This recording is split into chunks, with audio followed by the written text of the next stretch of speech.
Good evening, everybody. We're here for our February 25th Board of Aldermen meeting. It's 6 o'clock, so this is our discussion session. So I think our first item is we are going to hear a presentation from Taste of St. Louis. Good evening. Just a little background on this. We were approached not too long ago about potentially hosting this event by the producers, and I'll let them step up and introduce themselves. But this is our first exposure to this, and I'm going to step to the side and let them do the presentation, then I'll follow up if you have any questions. Thanks, Gary. So thank you all for very much for having us here. And my name's Chuck Justice, and I'm the co-producer, co-director of Taste of St. Louis. And this is Kyle Vogt. Kyle Vogt, co-director, Taste of St. Louis. I guess our other experience, Clancy Unlimited Vice President, Chuck. So I also operate a business that is around special events called Green to Go Rental Power. And both of our businesses provide services to the city of Clayton for the events that you all produce. Great. Thanks.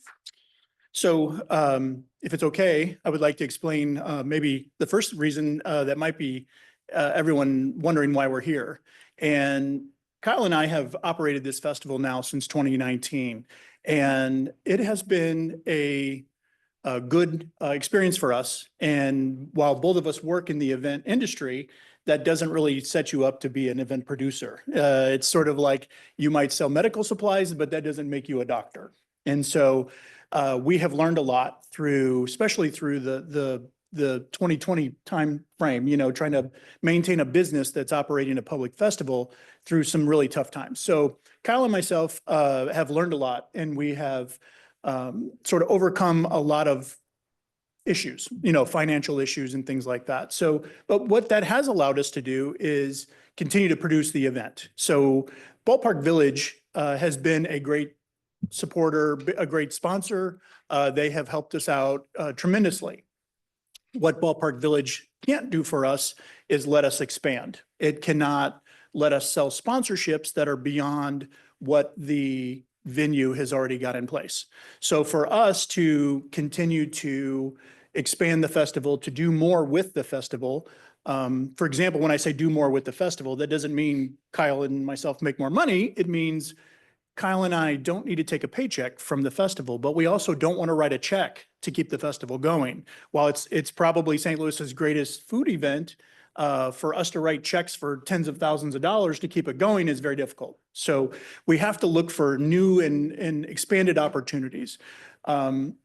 Being that Kyle and myself are vendors for you and your events here in the city of Clayton, to be honest, this was a little bit born out of my attendance of St. Louis Art Fair last year. And I'm just kind of literally standing on the street, looking at the people and just watching everything go on. And it just came to me like, why isn't Taste of St. Louis here? And, Clayton has become, on the national scene, a contender as it relates to art festivals, So for us to land a culinary experience like Taste of St. Louis in your city I don't think it's out of the question. So today we've had a lot of attention from the media, and I think some of it may be centered around, well, do you feel like the city of St. Louis is maybe unsafe? Is it a place that you shouldn't be? And I'm gonna address that head on, because that would not be the case. We have had no security issues in the city of St. Louis. I think we might have had a tub of ice cream stolen one time, but short of that, I mean, there was no significant security issues at all. So the reasoning for pulling the event from the city of St. Louis and trying to move it to a different location has nothing really to do with security. I think that also speaks to the event itself, though, is it's a culmination of cultures. Different food tastes, different sort of ethnic choices. People can come to Taste St. Louis and try food from all over the world. And we all love good food. So it's not controversial. This is something that we as a community can get around. So that's one reason we like to think that That's one reason why we haven't had any security issues with the event. Obviously, planning is a big part of that, and we take that serious. So that's why we've requested that, the city of Clayton Police knows this space better than anyone. So if it relates to security, we're leaning on the city of Clayton Police to sort of help us navigate those waters. St. Louis Art Fair is a great event, and it's safe and it's secure, and it's because of the police here and the work they've done. One of the things that we have requested in here, or that we have had talks about, was using maybe the Public Works Department to help us with street closures and things like that. I believe we could, if it's okay with, I'm not sure who that decision falls under, but if it's okay, we can even hire an outside contractor to do that. There's multiple companies that we've used in the past to do that kind of work for us. So I don't feel like it's something it's not a showstopper for us. And I think we're open to, again, this is your neighborhood. This is your, you all live and work here. We want to make sure that we're running a responsible event in your area. Also, Kyle and I would like to continue to be a contractor for you. So, and I feel like doing a good job on our own festival means a lot, in terms of continuing to do work here in the city of Clayton. Great. Are you guys going to go through this? I mean, did you provide us with this presentation, or do you want us to just We provided add you with, questions? yeah, based I on the believe, I presentation? think That'd maybe be the even, best. yeah, sorry, I wasn't trying to speak over you, Oh, but you're fine. and maybe in the interest of time, if you have questions that are not in the presentation material, or if you, better yet, if you do have questions that are in the presentation material, I can also answer those too. I'm not, there's a lot here. There's 20-something pages of, Right. marketing goodness in front of you. So I don't want to take up a lot of your time because, in our 30th year, this isn't a new thing. You all have heard of Taste of St. Louis. You're familiar with what the concept is and that, and where about what we want to do. You hold festivals here and you understand that. I think what we're here today is to maybe answer any of those questions that wouldn't be in this material, or again, if they are in the material, because you may not have had a chance to go through it. Happy to answer those. So. Yeah, thank you. Well, I'll start out and ask a few questions, and I know members of our board, I guarantee will have questions as well. I did see in the materials, and I know our economic director has reached out to some of our local restaurants just with their concern about street closures. I did see that you would provide local restaurants with a discounted rate. That would be available for everybody? So, and I would even extend that to any other businesses. So if someone has maybe a bookstore, or just, through a jewelry store or something like that, and they want to participate in the event, I think we would completely be open to, offering that discount to them. Our agreement with Ballpark Village is that kind of a similar thing today. Really, Salt and Smoke, I think, is the only one that really takes advantage of it and participates in our event. But if Oceano Bistro happens to be one of the restaurants that has participated in our event, where we were talking about blocking his, we had a street closure right there in front of him, and I was fully expecting to hear about that from him. But when I spoke to him yesterday, it sounds very positive. So I'm glad to hear that. And again, I think we're looking to, one of the things, I left you a Q&A thing you maybe haven't had a chance to look at. That's the kind of not quite the marketing piece. It's more of just a Word document.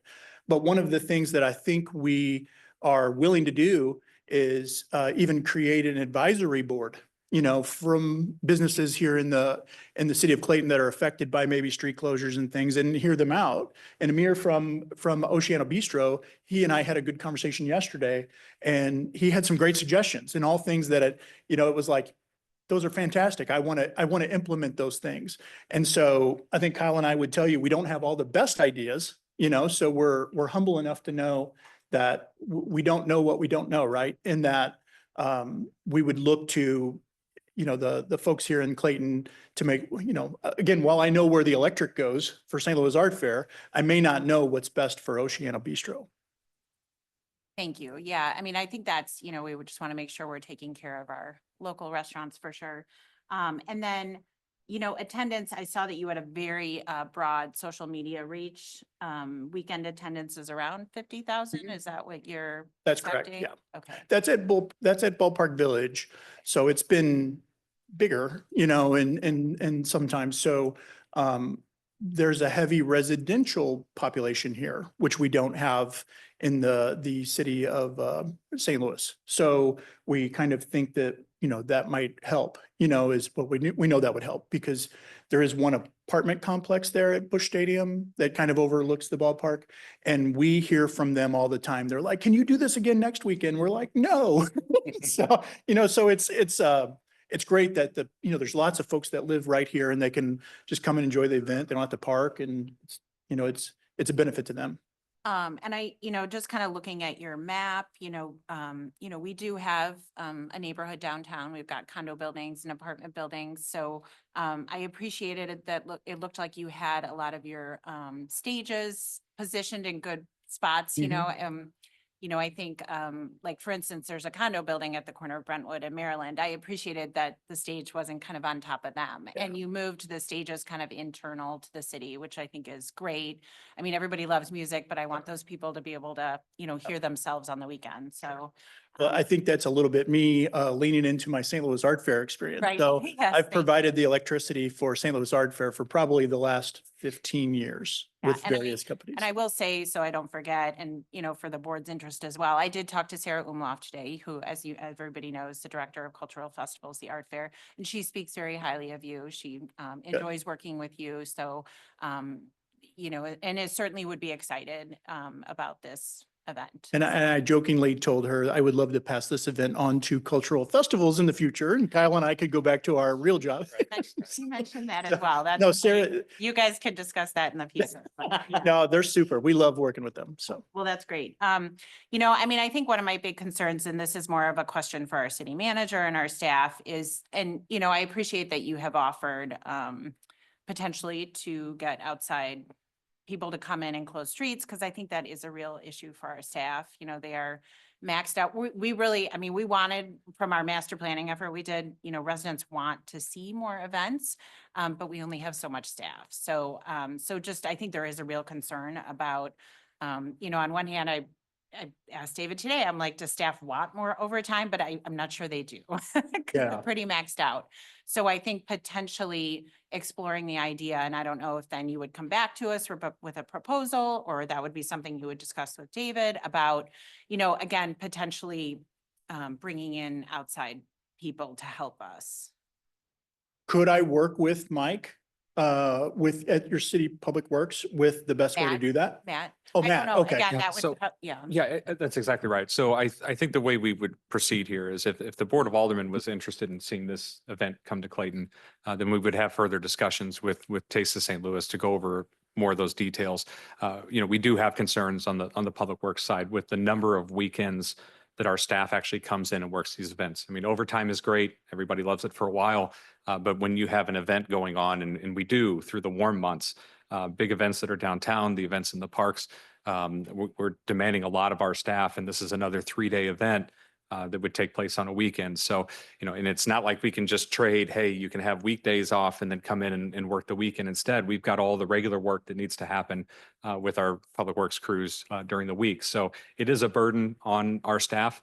So in a situation like this, we're looking primarily at road closures and things. As you said, there's traffic control contractors out there that could be helpful in that situation. But anything we do, even with a third party that might come in and assist with that, we want to make sure that we coordinate that with our public works department. So that would be Mike Leedy, our street superintendent, and Matt Malik, our director of public works.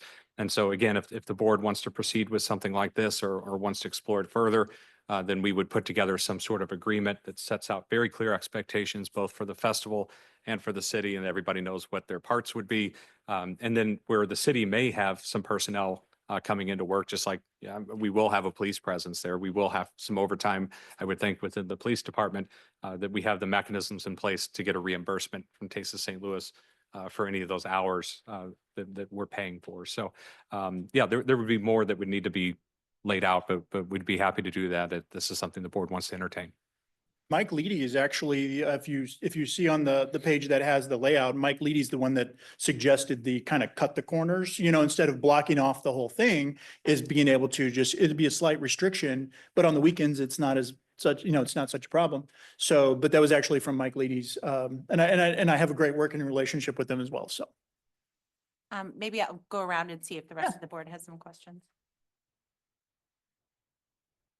Yeah, thanks very much. And I appreciate the conversation that just happened because obviously how it works with the city, with our staff, and then also neighborhoods, residents and the businesses, and then including our restaurants as well as helping them promote is really critical for this to be a success. And it seems, and your experience with Clayton, knowing Clayton and everything else brings a lot of comfort that this is the way this will go forward. One area that if it's in here, I missed it, is one of our through lines is versus the welcome, which obviously this is welcoming people to Clayton. That's great. And another one is sustainability. Mhm. And I don't know what your practices are with respect to sustainability with the restaurants all coming in and, walking, biking, things like that. 40 restaurants making food mess, is that kind of what you're? That yeah. as well. Yeah, and the it's cars a and people- thing. Yeah, I agree with you. Our first year, we had a recycling program and composting program. And then COVID came and we struggled. And it has been hard to get back to a composting program. St. Louis Art Fair, I think, did it this year. I think was the first time I've seen them put together sort of a recycling and, composting program. We would love to be there. I think that that's something that we want to do again. So as a contractor of the city of Clayton, one of the things I did when I took over the electrical for St. Louis Art Fair is I reduced the dependence on diesel fuel and switched to a light carbon fuel. And so that's important to me. That's my business. That's the work I'm in. The company's called Green to Go Rental Power. I'm looking for ways to make things, use less of things. And so I'm with you on that. I believe that that's important. I believe here in the city of Clayton, we can get that funded. It's such an expense to do that I think we could find a partner to do that with. We were really limited at Ballpark Village because the trash removal and things really fell on them. They took care of that. So the answer to that is yes, we want to do that. Okay, in addition to that, and with the composting and recycling, it is amazing how much people need direction. If you go to St. Louis City soccer game, they've got people there, or the Boy Scouts or somebody kind of helping with that. In addition, the bikeability and walkability, you mentioned the neighborhoods there, and also with the art fair, people will bike in. And do you typically provide, or will you work with us in providing parking spots for bikes that are secured and things like that? And the other thing that Clayton has, we've made a lot of progress on is limiting plastic and Okay. certainly styrofoam with our vendors. So something, and I know this is a big event and I'm just bringing this up now, but is that something that you could work with us on working with vendors Absolutely. to Yeah, not I have believe plastic? sorry, I didn't mean to speak over you. Go ahead. No, in 2019, again, I kind of leaned back to that. That was, we did mandate that the restaurants are using compostable serving trays and compostable silverware, plasticware, not really plastic, whatever it is, that's easy to do. Those are things that I think are really easy to do. So even if these items end up in a landfill, let's say that is a item that is going to degrade over a period of time, unlike styrofoam.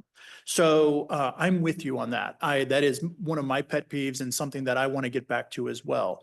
Again, this sort of provides the ability for us to revisit those things. It feels like a opportunity to sell sponsorships around that, is like, again, for the last 3 or 4 years at Ballpark Village, we haven't had the opportunity and it's like we're in survival mode, is what it's felt like. But Kyle and I have managed to pull the thing out of the nosedive and managed to start to come back up again. So I'm with you on that. Something that we could work with as it all comes together. Yes. Perfect. Yeah, absolutely. Sorry, that's a really long answer to your question. Oh, but that's very yes. helpful. I appreciate I'm with that. you. Yeah. Yeah, appreciate that. Great, thanks. I think the only question I have is probably actually more for David. So David, understanding, we think that appetite for overtime within our public works staff would not be sufficient to support the event.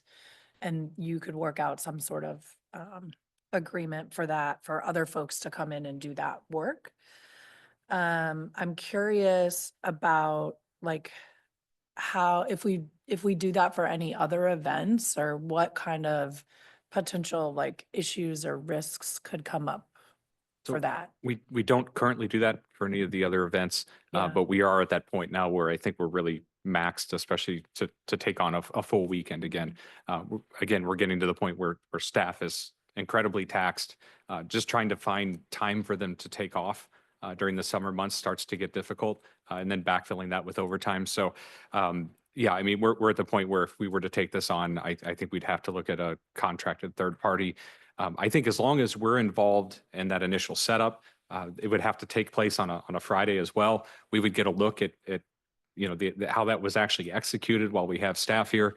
And so ultimately, I don't think it would be a huge issue. I know that there are specific services in some of those events that's contracted out to a third party, but full on street closures and things, we typically do a lot of that ourselves, unless Gary has some.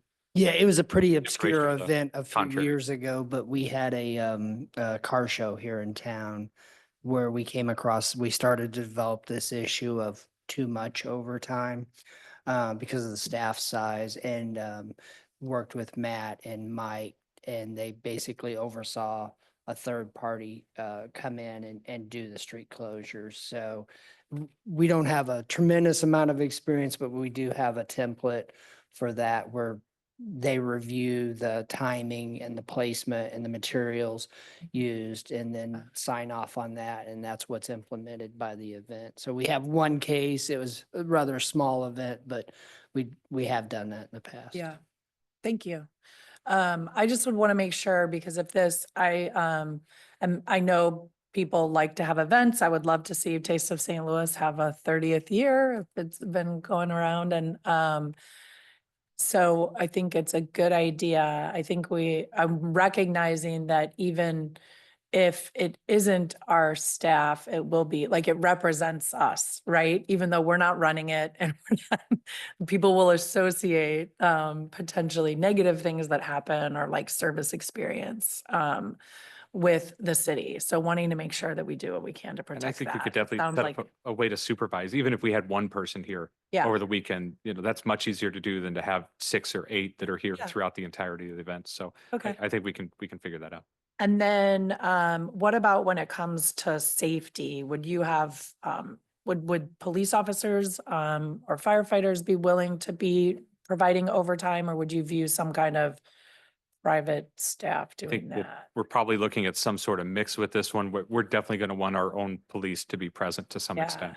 Yeah, I had conversations with the chief as we were developing up until this evening. So it would still be, principal security would still be provided by Clayton Police Department. Okay, In discussion with what the possibilities might be, they will use private security for checkpoints and entry points, but on site, we've had discussions with the police chief that it will probably always be Clayton Police Department.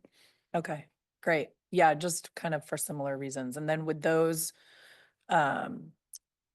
folks who are like identified as security but not Clayton police officers, like, would they be armed or not No. armed? No, it's Why more of not? like, we call Okay. it t-shirt, Yeah, security. got it. It's like Great. light bag checks, things like Yeah. that is kind of typically in the event world, that's sort of how we would handle something like that. Okay. So, yeah, Great. t-shirt security, if that's so they're identifiable, but they have a phone and they can call a police officer if there's a problem. Absolutely. Okay, thank you. Gary? Well, I would be very enthusiastic about our proceeding with this. I think the art fair has always been my favorite weekend of the year in Clayton, and I think it's really a great opportunity for us to bring in an event like this that's got a proven track record. We've tried to create some events on our own because our citizenry would like to see us do that, and so that's, some of them have had mixed results. But you've got a great track record. I think the emphasis on food, it's a winner. the fact that you have an interest in sort of the ethnic cultures and all that does is part of our desire to attract people from the city of St. Louis, from all of the various surrounding areas, which I'm sure it will. So I would certainly hope we would see you here, and I'm encouraged as well to hear that Sarah Umlaw from the Art Fair is enthusiastic. I think there might theoretically have been some concern that the events are too close together, but I think they're very different, and I think both of them will be successful. So I certainly would strongly encourage you all to be here in August. Thank you for that. And one thing I want to say with Sarah is we had some discussion, Sarah and I sort of talk all year long, about just different aspects of their event. And she said, would you mind a little promotion of St. Louis Art Fair at Taste of St. Louis? And we would welcome that. And yes, we would do it because it makes sense, but also because Sarah's a friend. Yeah. So thank you. That's all. Thanks. Alderman Hummel. Great, thank you. A couple of quick questions. I would echo Gary's comments. I'm excited about the opportunity because it seems consistent with our desire for more vibrant downtown. I am wondering, though, how you might try to staff the various vendors here. Is this meant to be a more regional approach, meaning not only just St. Louis and Clayton, but throughout the Metro East and St. Charles County, or given that you might have more space here, just wondering what your thoughts are about how you would, what kind of restaurants you'd attract? So I can speak to that. So the restaurants come from everywhere, and it's all over the St. Louis area. We have allowed a few chains, but if the chains are locally owned. So for example, Ruth's Chris, who had a presence here in Clayton, would have been one that had some amazing little sliders or something they were selling at the time. But as far as regular like merchandise vendors too, we've had merchandise vendors from New Haven, Missouri, if you're familiar with, way out in, deep Franklin County. So we do attract people from all over.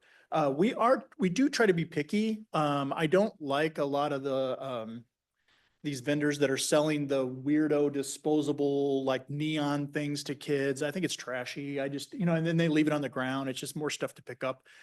So we try to limit some of that.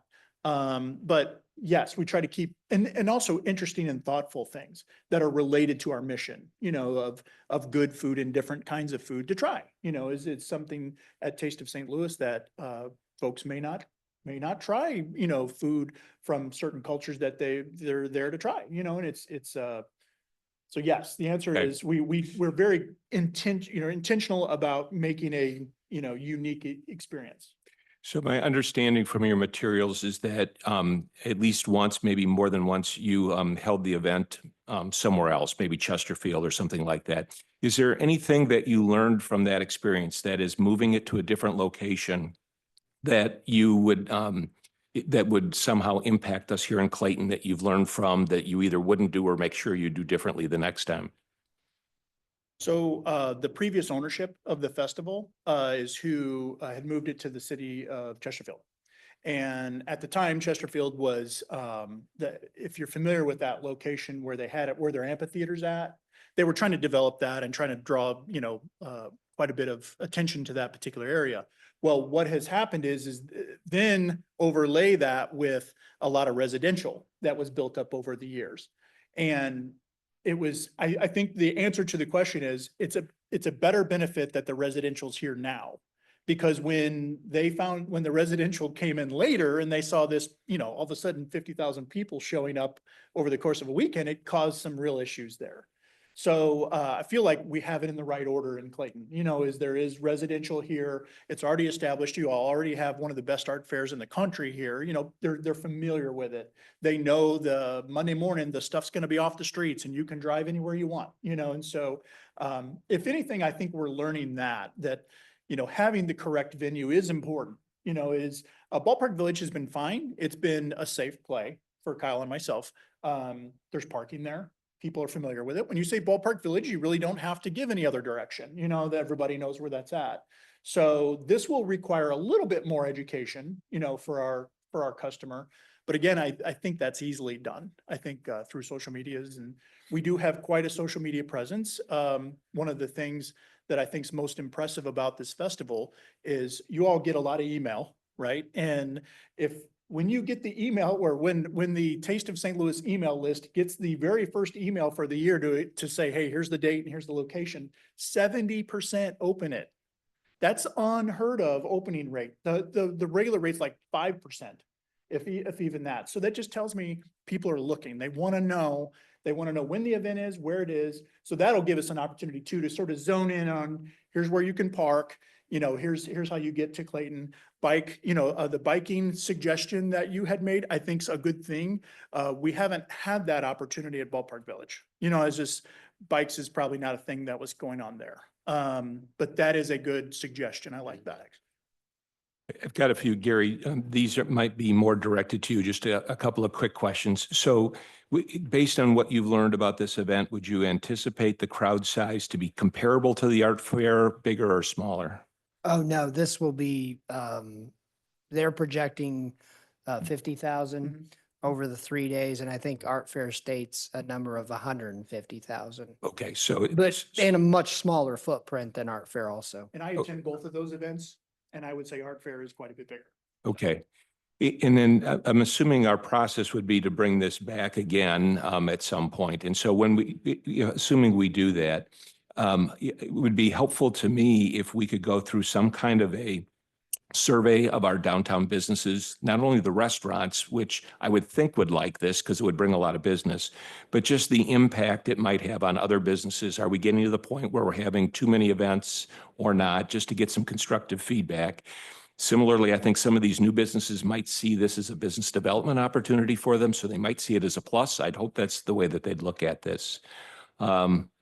And then infrastructure issues. It looks like you've done a good job trying to anticipate that in terms of the location of this, but just in terms of the long-term effect for anybody, just to make sure that we've anticipated or learned from other events. So if you have any feedback.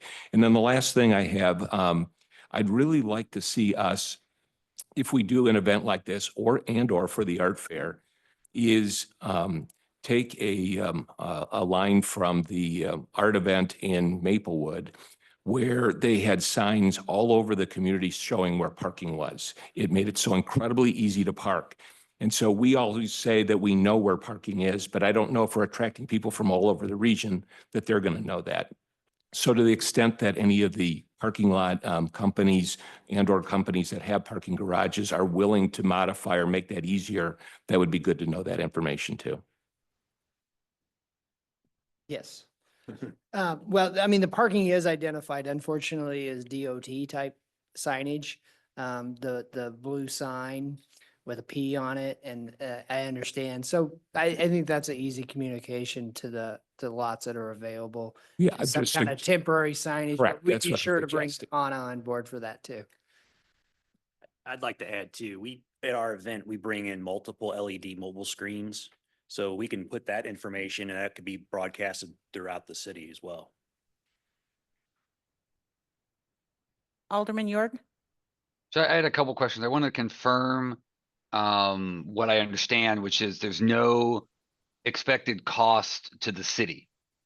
So any services we would need to use, either Public Works or police, you all would be reimbursing us for that. And there's no expectation that the city has to put in either some sort of dollar or in-kind contribution to the project. Is that a correct assumption?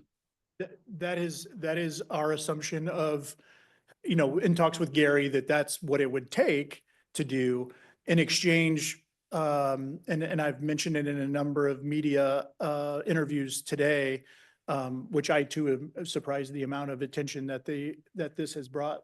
But, and I'm humbled by that actually, is that, maybe the city could forego any kind of permitting for closing the streets or anything like that. That would be the only thing that I would ask. And I realize that's probably a fairly minimal cost. So, but that would be helpful for us if, we don't mind picking everything else up to answer your question. If you could Okay. help us with that part, if there may not even be a cost for using the space, but we're just asking, could we use the space in exchange for paying for whatever the Public Works or the police or those things? Okay. And that's the reason why I'll leave that to David and Gary as to how, if they want to work that out or not, but that confirmed kind of what I was thinking. Can you talk a little bit about, we've talked about it in pieces, but how do you envision integrating the residents, the businesses of Clayton, and to the extent nonprofits that want to be involved? Like obviously with the art fair, we've got kind of a kids corner on Saturdays. I'm not saying you need to reproduce that, but I'm just thinking about, given we do have a lot of residents with a lot of kids, and a bunch of businesses, right, that are located in a relatively small area in Clayton. What have you done, or what kind of your plan would be to try to integrate those into this event, either by sponsorships or by reaching out to them, kind of that sort of thing? Yeah, so that's a great question. And I can lean back on 2019. Again, just, I hate to say it, 2021, 22, 23, 24 have been survival mode, just trying to keep the, pull the airplane out of the nosedive here. So, but one of the things that we were able to do in 2019 is create a wellness area. Something, and that's kind of that middle area I have on Forsyth. It would incorporate some of the like healthy eating things. And I think we could find sponsors that would say, hey, how do you make foods for kids that taste good, but secretly they're full of kale or quinoa or whatever, which is my least favorite thing, by the way, for the record. But it's sort of, and that's something that my wife actually is a champion of. My wife has already primed the pump for, I have healthy food vendors who want to participate at Taste of St. Louis. At Ballpark Village, we never had space for that. We never had the ability to put anybody like that in there. And again, a little bit of how do you get it funded? This opens up those opportunities. Again, Kyle and I are looking for how do we help the community? We're not taking a paycheck from the event. And so I want to be able to do good with it. So, and I'm familiar with the Kids Corner area that you're talking about on Saturdays because I do the electric for it. But it's also, it's well attended. It is very well attended. But I would love to do something around food. Hey kids, maybe we could, teach them how to do some things. And again, I already have vendors kind of waiting in the wings to do that. So we just need a yes from you. So that's kind of the thing that I think Clayton provides for us. And it's a great backdrop for that. That's what you all are about. I mean, you're doing that. There's more healthy eating options here in Clayton than, anywhere else that I can think of. It's like, if you want to find a great quality restaurant, Clayton is a great place to come. Did I answer your Is it- question? It did. So Okay. slightly follow up. So is the expectation that you would be trying to find sponsorships from St. Louis businesses, Clayton businesses specifically? And I ask because I'm just thinking about, again, Sarah seems to be okay with this, but I'm thinking about the competition for sponsors for events such as this that are so close together, along with the other events that Clayton may have. So I'm just kind of curious what you're thinking about sponsorships and how you plan on approaching that. So I think the sponsorships that we have had in the past have, well, I'll just say, again, leaning back on my, event experience, you see them at every one of them. It's like if they're doing events, they're doing all of the events. They want to be a part of all of them because they're making money at them. It's not something that it's costing them money and you don't see that. Sponsorship dollars might be a little bit different, but Clayton, St. Louis Art Fair is, there's no crossover there. You know what I'm saying? I think that's something that I would want to work with Sarah. The rising tide raises all boats or whatever that analogy is. I want to make sure that Sarah's event is healthy. I want to make sure that St. Louis Art Fair is, we're not taking something away from it. I've said it in a number of media interviews today. Go talk to the organizers of Mardi Gras that's about to happen in Soulard. They're struggling. Go talk to the Great Forest Park Balloon Race. John Nichols and the folks over at Switch, they're struggling. Evolution Music Festival, they're struggling. Everybody's struggling. So the health of all the events is going to be very important to us. And again, selfishly, Kyle and I, that's where we make a living is providing support for these events. So I want to work with Sarah on that and just make sure that we're not, or better yet, there might be opportunities where we could put, maybe Audi, who's been a longtime sponsor of St. Louis Art Fair, maybe they want to be at Taste, and maybe I can give Sarah a little something for that, for helping us out. Did that kind of help? Does that feel like It does. solid answer? Like, I mean, I'm fully supportive of it for the record. I think and I think Gary may have alluded to this, Alderman Fader, that we've been trying to find some other events as well for the city, and I think this is I say easy because I don't have to do it, but it's a pretty easy event that's prepackaged that slides in to a part of the calendar that we were trying to fill anyway. And to the extent that you can meet some of the sustainability issues that Alderman Buse talks about, some healthy living, healthy biking, healthy food part, again, not a requirement, but I think if you hit some of those are some of the other points that we've been trying to solve for at various events anyway.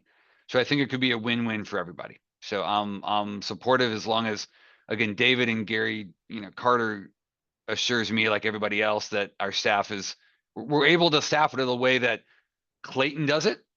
To Alderwoman Patel's standpoint, I don't want it to reflect badly on the city. So as long as we feel that we can staff it, either directly or with oversight, then I am fully in supportive of that because I think it's a good image for city of Clayton, and I think it will show well at the end of the day. So that's all I've Thank got. you. Thank you for that. Thanks, Jeff. So we do have another agenda item before 7. So it seems like there was some consensus among all of us to move forward, David. So in your, I guess, estimation, then potentially you'd come back to us or, Yes. with So- some sort of agreement. Yeah, so we'll really. bring something back to the Board of Aldermen, either March 11th or March 25th. It just depends on how much time it takes for us to put an agreement together and have it reviewed by legal and everyone else. So Okay. we'll get to work on it right away. So can we say this is a verbal yes? Is that kind of what I'm hearing, or is that, I believe so. okay, Yes. we're yes. excited. I think, Yeah. No, I think we all kind of like generally said that we think it's a good idea. So I think as long as staff is able to come back with something that makes us all feel comfortable for the event and excited, I think we'll be on our way. yeah, well, thank you. And we want to make you proud. And we understand that there's a lot on the line for you all. It's like you're sticking your neck out to your constituents, and just making sure that you're doing the responsible thing. And again, I think Kyle and myself have nothing but the best of intentions for doing well in the city of Clayton. Thank you. Thank you. I think it's a thing. Thank you. Yeah. Thank you. Thanks. All right. David, I'll let you Yes. take it away on the next thing. Okay, so the next item is the fiscal year 2025 non-represented salary range adjustments. So back in 2023, fiscal year 23, we had a very comprehensive study done on our pay system where we look at all of our comparators, comparable cities, and we put the city of Clayton's salaries at 85th percentile of the overall market. And when we say 85th percentile, we're talking about the midpoint of our salary ranges up against the midpoint of all these other cities. And we do that for every single position. So it's a very in-depth study. We usually do that every 3 to 5 years. What we want to make sure of is between each one of those compensation studies that we keep pace with the broader market. So as we develop this pay system, along with a consultant, and we've talked to the board about it kind of along the way, and especially when that was implemented, what we'd like to do is make those adjustments at the mid-year. So at April 1st every year, we would have a range adjustment. We picked April so that we could see what the July 1 cities do and also what the January 1st cities do, because fiscal years are different city to city, and just make sure that those range increases keep us in the ballpark with the rest of those cities until we do the comp study next time. We found last time that we had slipped quite a bit, and then our overall, increase was somewhere around 8%. If you look at the comparators here, you can see Brentwood just did a comprehensive study, a salary study, and they had a 7.3% increase. So that's what happens when you don't manage this over time. And of course, as we saw last time around, when we didn't keep up our pay scale where we should have, we started to really run into retention issues, which have slowed dramatically here, where we're not losing people to other departments or cities or anything else. The people that are going are generally retiring or just getting out of local government altogether. So that's a good thing where we want to be. So today, the reason for this discussion is, and we would need to bring it back in an ordinance, is just trying to set the rate of increase at the mid-year for fiscal year 25. As you can see from the table that was included in the packet, Andrea surveyed these other cities to see what kind of increases they had given for the current fiscal year.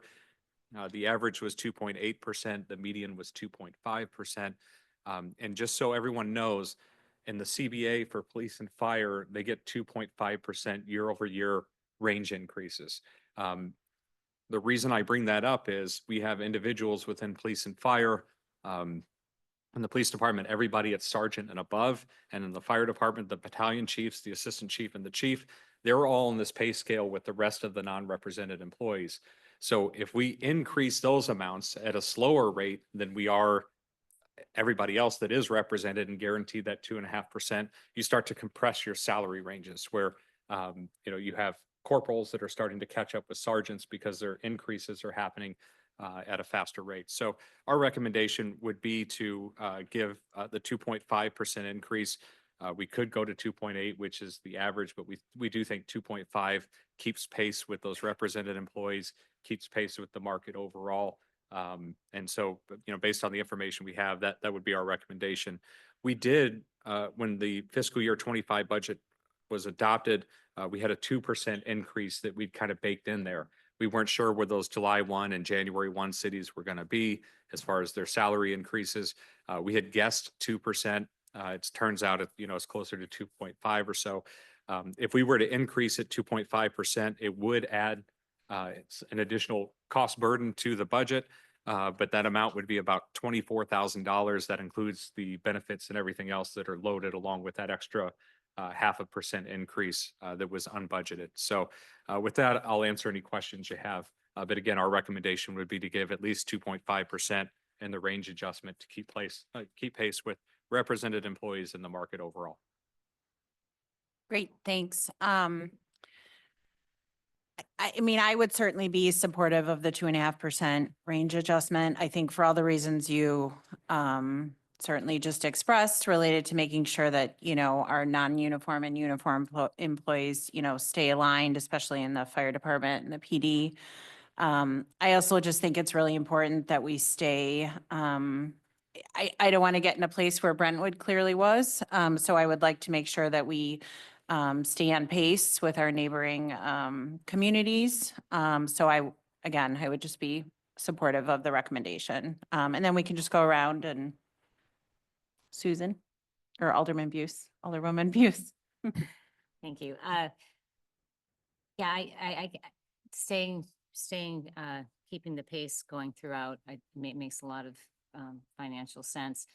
I was a little bit concerned, spoke with David earlier today, that with the percentages, and I don't know my math well enough as I try to think through this, and maybe having both the mean and the average to look at helps, but Brentwood is quite a bit higher. You go from 0 to 7.5% as you're coming up with this average, and wondering what the cause of that big of a jump is that then figures into the mean that we're giving.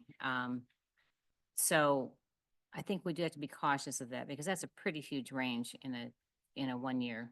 Yeah, so that's why we gave the median along with it. We were trying to discount those outliers a little bit. So you have some 0% cities in there that just had compensation studies, so they didn't want to have the big range increase.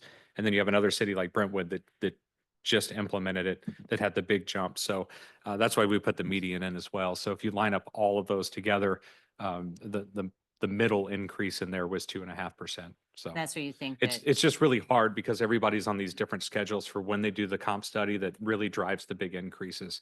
And what we're really trying to get at is those cities that are like we are, where you're maybe a year or two into it, what kind of increases are they giving to keep up with their market adjustments? And I think looking at this and looking at the median, I think 2.5 is a pretty safe play there. I feel better about that than the other one for those very reasons, and it's also similar to what other staff are getting. So that was the only thing I wanted to comment on. Thanks. Alderwoman Patel. Yeah, thanks. I would like to kind of validate my understanding of, since this is still kind of a new system for us. So I'm going to compare it to my experience in the private sector where I make these kinds of decisions in a business setting. And so we actually separated our two different types of salary increases. One that we do one time of year is related to cost of living. And the other that we do is awarding promotions for more performance based, right? And so I'm trying to think about whether that's analogous here. And I know it's different because it's not, because we transitioned to the step system. And so the idea is that on an annual basis, employees move to the next step as long as their performance is meeting or exceeding expectations. And then that's where they move up a step within their grade. But then this is what we're doing where we're actually kind of looking at the market and shifting the salary range associated with that grade so that it stays in line with like sort of market realities. Is that right? That is correct. So what we do is all of our positions, each position has what's called a grade. Right. And so that grade is given a letter. So if I'm an engineer, say, and I'm just making this up, I'm not sure exactly what it is, say I'm a grade N. And the Mhm. range for my position is 75,000 to 95,000. On October 1st every year, with good performance, and there are 10 steps in each one of those grades, I would move from 75,000, for instance, to $77,000. Mhm. And that happens on October 1st, as long as I have a good performance evaluation. What we do at the mid-year on April 1st is we look at that 75,000 to 95,000 and see if the market overall has moved for municipal workers. And so what we found here is that it's gone up about 2.5%. So what we would do is we would add a 2.5% increase to the entire grade. Right. So you're starting, instead of 75,000 on that particular grade, would move up to 76.5 or whatever it is. Subsequently, each one of those steps would also be increased by that same amount. So that employee ends up getting whatever this increase is. They're going to stay on that current step, but they are going to get the range adjustment. Yeah. And so we do that every year again on April 1st, because we want to get a look at what the January 1 cities and the July 1 cities have done, because we've largely made that decision by the time the July 1 city budget information's out there. And then we want to see what happens in January and then apply that at the mid-year. So that brings us to where we are today. But this would add 2.5% to each one of those grades.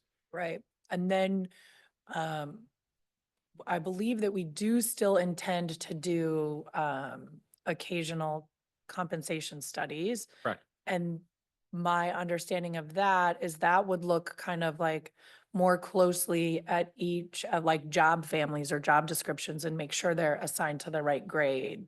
That's correct. Down Right? to the position. Yeah. And then we Okay. compare each one of those individual positions. So for instance, the civil engineer, we'll compare that against the civil engineer at every other city to make Mhm. sure that our midpoints at whatever percentile the board identifies for our target. Great. Thank you for going through all of that. And I support the 2.5% increase.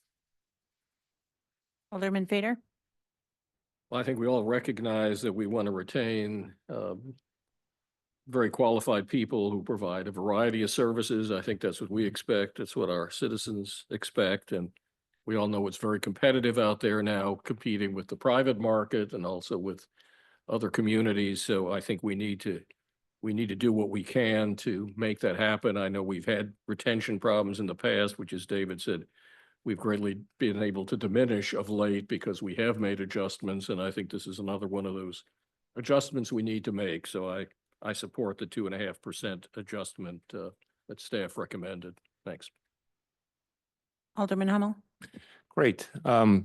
I was going to say many of the same things Gary just said. So clearly we want to make sure we have pay equity. We want to make sure we retain our competitiveness. And David, you had spent a lot of time introducing this structure to us. And the goal here was to make sure we address the turnover so we could provide those better service levels.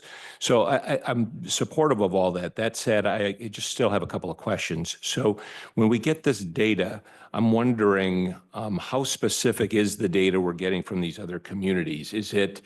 Are we having to make some broad generalizations because it's not directly comparable, or is everything readily available and very directly comparable?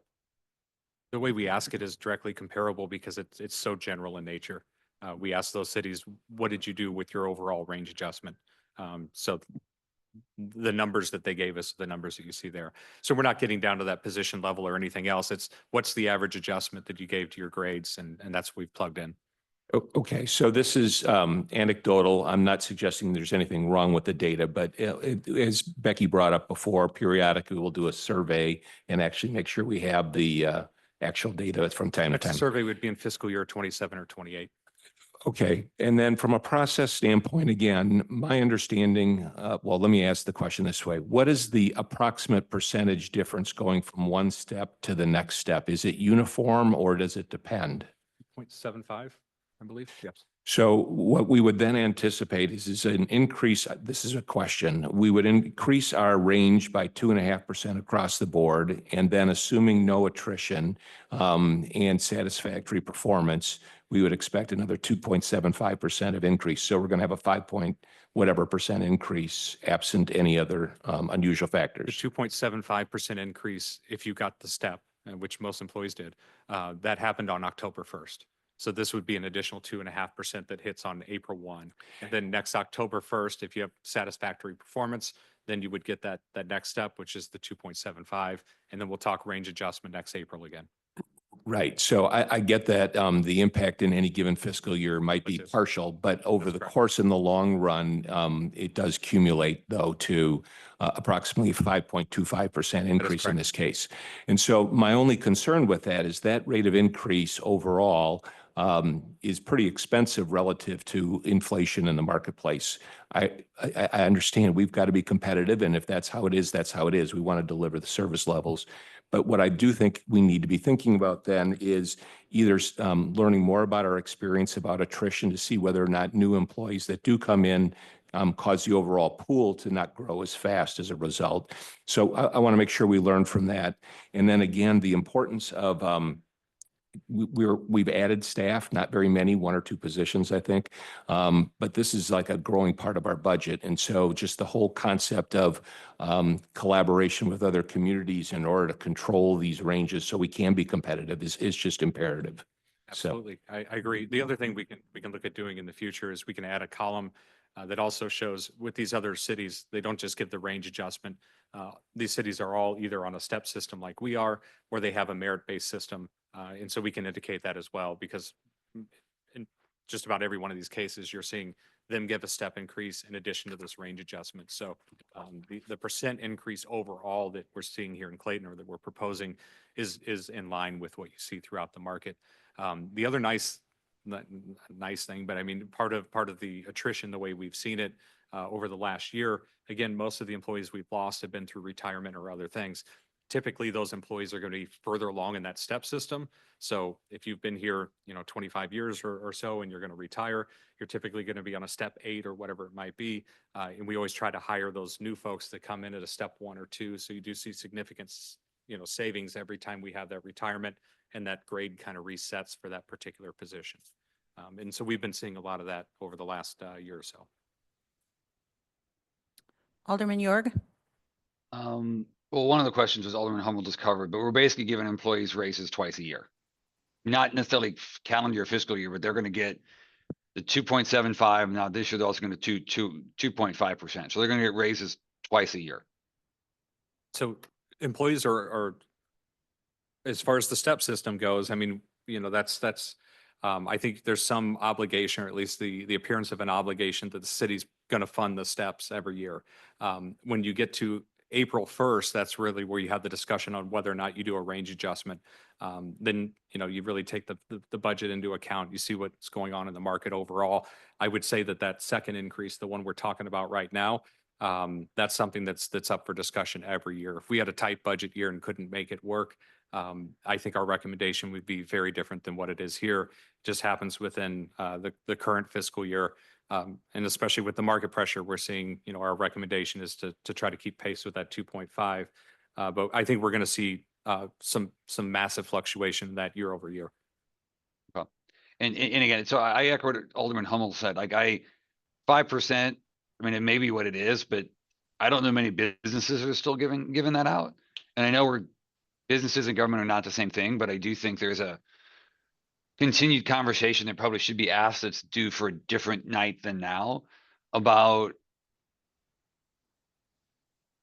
the constant increase, which then leads to my second question, David, maybe you can speak on, is all of the assumption for all of this is we want to keep good people and it's going to cause attrition if we don't continue to go with the numbers. I'm curious to the extent you know what attrition that Brentwood was seeing before they did their comp study. And if you could talk a little bit about the attrition that I guess Clayton was having before me with the previous pay scale. Is Yeah, it so- because, go ahead. Yeah, and I'm not sure what Brentwood's turnover has looked out like here recently. What I can tell you as far as public versus private salaries, the increases that you're seeing in the public sector are greater than what you see in the private sector right now. And that's almost across the board in local governments, and especially those that I provided in that list, our list of comparators. A big reason for that, though, is the public sector has lagged the private sector in similar positions for years. And the public sector is really in a catch-up mode right now where if you're an HR professional, if you're in IT, if you're an accountant in a finance department, those are positions where you could work public sector, you could work private sector. Your background lends itself to either one of those. And what we found is historically the public sector paid considerably less, and that's where our turnover. And when you talk about where were we at a couple of years ago, we turned over basically our entire finance department within a 2-year span. Most of those folks going to the private sector. Within IT, where we saw the biggest increases last time we did a compensation study, in our IT department, we didn't have turnover for 3 or 4 years, and then all of a sudden turned over 75% of that department, every one of those people leaving for the private sector. And so the salary pressure that you're seeing on the public side right now is really the public sector trying to keep pace with the private sector or really catch up in recognition that we've just been losing a lot of talent to the higher salary bands that you see on the private side. So I think you're going to continue to see this for a year or two until the public salaries are really where the private salaries are, especially in those types of professional positions. And then you'll see it start to slow down a little bit. But that's certainly been our experience. Okay, thanks. Otherwise, I'm fine with the 2.5%. I think it keeps everything on par. That's fine. I just wanted to continue to have kind of that larger conversation because I think it's as we continue to get into the revenue expense discussions of the city over the next couple of years, it's important to at least make sure we always talk about that and keep it in mind. Yeah, That's all I had. absolutely. Yeah, my hope is certainly that the public sector does catch the private sector, and I think we're getting close to that point where this starts to taper, because on the uniform side, that's a whole nother issue, a whole nother point of salary pressure that's not included in this 2.5% increase. But I know next time that, and I've said this before, next time we start to talk collective bargaining agreements and that sort of thing, we've seen some really, really big increases in comparator cities. And so we know that that's coming as well. Okay, thank you. Lots of discussions to be had. All right, great, thanks. It sounds like, David, you have your marching orders on that one. Yeah, I'll bring it back in the form of an ordinance at 2.5% for the non-represented employees. Okay, great. Thank you. Thanks. So I know a lot of people walked in. So that was our discussion session before our 7 o'clock meeting. So we didn't start anything ahead of time. We will formally start our 7 o'clock meeting now, and the city clerk will call the roll. Alderwoman Buse, Here. Alderwoman Patel, Here. Alderman Fader, Here. Alderman Hummel, Here. Alderman York, Here. Mayor Harris, Mayor Pro Tem McAndrew, Here. City Manager Gibson, Here. City Attorney O'Keefe. Here. Thank you. All right, great, thanks. So this is the time in our meeting where if anybody has any public requests or petitions that they'd like to address the board about, that is not on the agenda. So if there's something that's not on the agenda that you'd like to address us about, you are welcome to come up to the podium. All right, seeing none. So the first item on the agenda is our consent agenda. Alderwoman Buse. I move to approve the consent agenda. Second.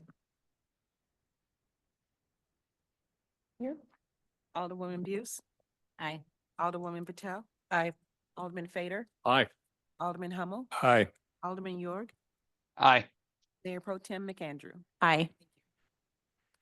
All right, and then the next item on our agenda is the parking restrictions on Gay Avenue. So just in terms of a process, because I think many of you are here to listen to that. The city manager will give a report, which is really just a summary of what I think probably many of you looked at online. And then we will likely have some sort of discussion up here. And then anybody that wants to address us to talk about what we have talked about is welcome to do so. And then after that point, we'll either vote on it or we'll get more information, but just in terms of understanding what the process is. So we'll hear from our city manager, David, first. All right, thank you. Site distance issues created by parked vehicles have been a concern on Gay Avenue near its intersection with University Drive. In late 2024, following completion of construction of new townhomes on Gay Avenue, the city began to receive complaints from the residents that development regarding site visibility for vehicles exiting the north driveway of the development onto Gay Avenue. The city sent out 37 survey forms with sample parking modifications to adjacent residents and received 23 responses. After reviewing the responses and additional information provided by the respondents, it was determined that the majority of residents, or 60%, were opposed to the proposed elimination of parking spaces. City staff has observed the location in the field, performed measurements to evaluate the existing site distance, and calculated site distance requirements. So talking first about the intersection of University Drive and Gay Avenue, staff determined that intersection site distance is restricted at University Drive and Gay Avenue, and standards for intersection visibility are not currently being met. To meet intersection site distance criteria for the posted speed limit, which is 25 miles per hour, the city would need to remove approximately 5 parking spaces on the north side of University Drive and 6 parking spaces on the south side of the intersection.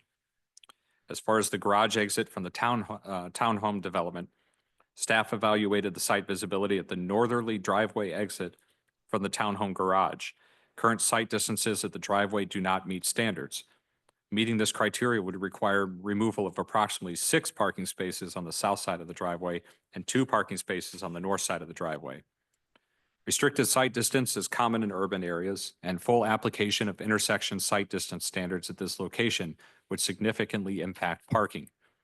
Based on engineering standards alone, staff recommends approval of the attached ordinance, which amends the traffic table by revising sections of Gay Avenue and reflects the removal of approximately 10 parking spaces. However, if the parking restricted area were to be reduced from the staff recommendation, staff would suggest considering the removal of 2 parking spaces south of the driveway, 2 spaces between the driveway and University Drive, and 2 spaces north of University Drive. This would meet all stopping site distance requirements except for the area south of the driveway, and the area would benefit from a 4-time increase in site distance to 78 feet, but still be short of the 200-foot target. And with that, I will say we have Matt Malik, our Director of Public Works here, as well as Rich Wilburn, our Senior Civil Engineer, to answer any questions the board may have regarding site visibility, engineering standards, or anything of that nature. All right, great, thanks. So I'll open the discussion. I will, I think as many of you know, Mayor Harris is out of town, so I'm filling in for her tonight, but I am one of the Ward 3 alderpersons. I'll just say at the outset, it was great to meet some of you over the weekend. Thank you for taking the time to come out and talk to Gary and I on site. I'd like to just express that I, certainly understand your concern. There is definitely a real safety issue at University. There is certainly a safety issue pulling out of the townhomes, out of that exiting driveway. And Gary and I were able to meet with Matt and Rich yesterday just to talk further about more of, our concerns, his concerns. And I think at this point, in looking at the area and talking to some of you over the weekend, I would certainly support removal of some of the spaces. I think we have to address definitely a real safety concern over there. It is very difficult pulling up to Gay when you're on University and being able to see left or right. And it is, I found almost impossible when you're pulling out of the townhome garage to be able to go left or right. there are absolutely engineering standards, intersection site distances that are very important, but we don't live in the country. We live in a very urban area. So I think it's very important to be mindful of that and to balance, of course, your concerns, because all of you moved to Clayton and, obviously want parking for your visitors and family members. I think it's important to understand too, it's not just the townhomes. There's 2 single-family homes across the street, as well as some other townhomes that don't have parking on their side of the street. So they use your parking as well. So again, I think it's important to strike a balance here, remove some spaces, but not all that were recommended by engineering standards. I think this would certainly provide some great visibility improvements in the area. So that would at least be my initial thoughts on the idea. Again, we'll have discussion on the board and you all can address us. Additionally, what came up when we were there on the weekend is we realized that there are not residential parking signs like there should be there.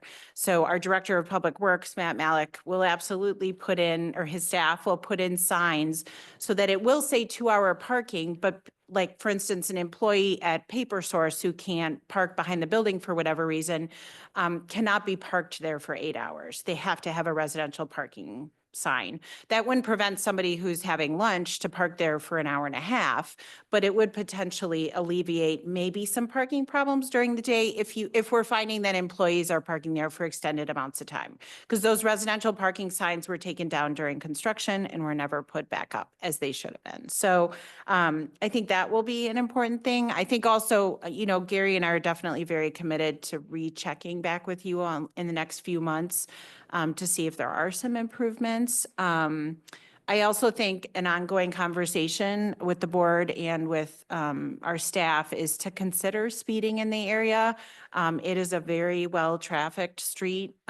So I think evaluating speed, potentially thinking about some speed reduction measures, speed calming measures might be something that we think about.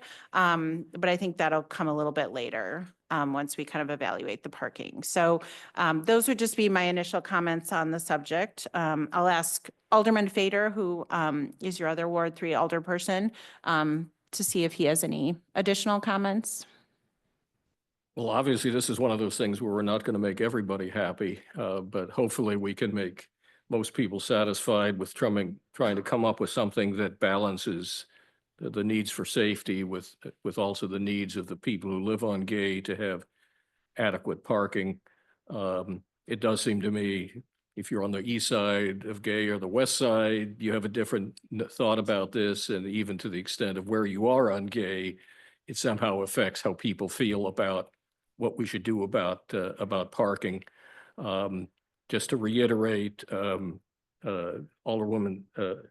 McAndrew and I spent about an hour with residents on Saturday. I think we also responded to a bunch of emails from other people. We spent about an hour with our staff on Monday looking at charts and drawings and trying to come up with something that makes sense. I hope we can come up with what I would describe as sort of an incremental approach where we try to do some things and as Bridget said, treat it to some extent as a trial period, see how some things work. I'm certainly committed, within 3 months, at least 3 months after we put this new residential parking signage in place, which I hope will make a difference, but to visit with everybody again and see how we're doing. I think enhanced enforcement is critical if we're going to do this and we're going to put up new signage. And it's a lot of spaces that will be signed for the first time with 2-hour parking and you've got to have a residential permit. Hopefully that will actually open up some spaces, and it is up to us, I think, to over the next few months, once those signs are up, to make sure we ticket people who violate that. And I also think in the long run, our staff is not prepared to address that yet, but the thought of speed tables, which are similar to speed bumps, but a little less obtrusive, but definitely effective. That's something I think we can look at. We can look at the speed limit on the street, but those are all things I think we can look at.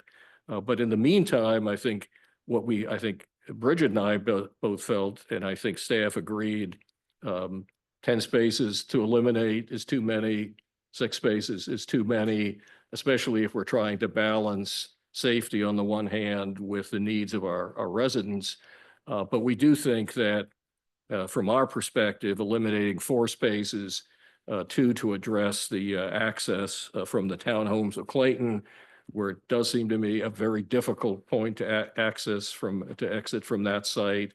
And similarly at University, an elimination of 2 spots there would greatly address that. So I think in the first phase of this, if we eliminated 4 spaces, I think we would be both doing what I think is the most important thing, which is addressing safety. But at the same time, we have to be considerate of the needs of the residents. And I think the staff agrees that that would be the appropriate approach at this point. So that would be what I'd like to see. And in the meantime, see what other things we can do to try to improve the whole situation on Gate. Thank you. Maybe we'll just go around it if any of the people on the board have questions for staff or. I very much appreciate both the time that you've taken to look at this and to talk with neighbors. And before I take a position on anything, I'm hoping that people here who have something to say can inform us even better. My original thought is that, as you pointed out, we are in an urban environment and we also want safety. So how do you balance those needs? I don't know if there are accidents or any safety reports of which we should be aware at the spot, or it's just an awareness that the visibility is poor. I think Matt was gonna check with our police department, so. To answer the question on accidents, when we were looking at another area, we took some measurements citywide and we reviewed that data today. There's been 1 accident at the intersection of University and Gay since 2018. Don't have the details on the nature of that accident, but that's the data I was able to collect today on that location. And I imagine, again, I am anxious to hear what people have to say, the residents have to say, but there are, as was pointed out, if we don't reduce to the full amount suggested, which it doesn't sound like it's something that's feasible, looking at the speed limit, looking at other ways to increase the safety there would be a good compromise. Alderwoman Patel. Yeah, thanks. I have just 2 questions that are probably for David. And then I'd like to hear from the folks that are here before having any other insight. I was going to ask kind of what Alderwoman Buse just alluded to, the idea of what else could be done to address this as a safety issue. So I gather from the staff report, the current speed limit is 25 miles per hour, and that the speed limit does correlate to the recommended site distances that an engineer would provide. And so what would it look like for us to treat this street differently with a different speed limit and or any traffic calming measures that would help enforce or incentivize that from a safety perspective? That's one thing I'm interested in. And then the other is, I'm curious about the process that the development went through with staff review and plan commission and ARB. Like, what, if anything, in our processes could have or might have intended to identify these issues so that they could have potentially been able to be mitigated during development? So as far as the whether or not traffic calming would have an impact, I would imagine it would change the formula to figure out what the site distance would be, but I'd have to rely on the engineers to tell you whether or not that would be significant. Yeah, we didn't study speed as part of this process, but you're correct. The stopping site distance and the intersection site distance is a calculation based on the speed. Any measures that would be installed for traffic calming are usually targeted to bring the traffic to the speed limit, I would note. Right. So when we do an analysis like this, we will look at it at what's called a design speed, which is typically 5 miles an hour above the posted speed limit when we do the calculation. Okay. And so, okay. I think Then that's a on good, the- I mean, I do think that's a good point though, in terms of like the development though. I think this particular development has informed us in a lot of different ways. But I think in terms of I mean, it is kind of interesting to think about what could have been done differently. This project was approved a really long time ago. I think it preceded even David. So, I mean, Right after I got here. yeah, right. I think it was maybe my second plan commission meeting. I don't remember exactly on the review. I will say though that the parking has existed on that side of the street. Right. You know, and so if you've got existing driveways that are all up and down Gay Avenue already that have cars that park up against those Right. driveways. So typically it's not a dramatic change to the conditions there. I will say though that the concerns at University and Gay and the site visibility there, to my understanding, predates to some extent the townhomes that we would receive complaints or concerns about that intersection prior to those townhomes even being developed, but didn't want to go through the study process until the townhomes were done, until we had really normal conditions again on the street. But I'll let Matt talk about that. That's correct. And at that time, we paused due to the feedback we received from the residents and the different activity we were seeing on the street. We might have trucks parked too close to the intersection and giving just not a normal usage condition. I would also note, since that time, we changed the way we approach these parking requests as well. So Right. in this instance, since we started off with the communication not too long ago, we tried to keep with that same process that maybe more mirrored what we used to do, but in order to just pick back up with the residents where we left off, sort of. Thanks. Alderman Hummel. I appreciate the time that Bridget, you and Gary spent trying to understand the situation and craft a solution. And so I don't question the details of what that is, provided that we're meeting the needs of the residents and we're addressing the safety issues. I do want to build on Becky's point, though. The whole concept of site distance, I'm wondering, you know, in our ward, we have a number of multifamily buildings. And so the impact of removing any parking could be very significant throughout the ward. So I'm wondering if this whole site distance concept is a relatively new thing, or, you know, do we only sometimes apply it? Or I just don't understand. This seems to be new to me, but perhaps it's not. I think what's a little more unusual here is the intersection itself as much as the driveway. I mean, you have this condition with driveways all over the place where you have street parking. If you think about the Morelands, where you have multifamily with a ton of street parking in all of those driveways, you know, to get full 200-foot site distance up and down that street, you pretty much eliminate all the street parking, which the Morelands no longer really functions because those buildings don't have enough parking as it is. So it's trying to strike that balance. I do think what's a little bit different here is the intersection itself that's problematic. It is difficult to see when you try to make that movement. Yes, and I would note that each of these situations is a bit unique, as things like the slope of the roadway factor into it. And when changes happen, then some of these maybe deficiencies get realized. I think parking existed here before with entrances and it found a way to function. But if a new development were to come through and a new street, I think it's more looked at more holistically, but a lot of existing conditions have found kind of their resting spot that works in that balance of keeping parking while providing a safe sightline. It is an urban environment and it can prove difficult. That is why we understood when we looked at these intersection site distances for University and Gay, that they were quite impactful, and we didn't want to just leave it at that as the move down the street in front of the townhomes and had an impact of that parking. So we looked at what's called stopping site distance, which is a shorter distance that can be applied that allows, if a vehicle was traveling on the street and another vehicle or a pedestrian moved into the roadway, how much time would that vehicle traveling on Gay need to stop to keep it safe? So we have tried to apply that shorter distance with the idea of trying to maintain as much parking as possible when we were looking at it from the engineering analysis side of things. Okay.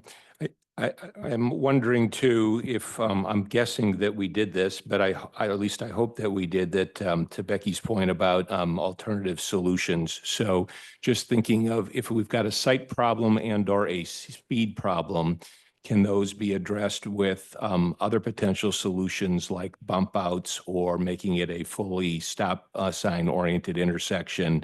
Other potential solutions, and those may not be good answers, but I'm wondering, did we, expand the universe of solutions?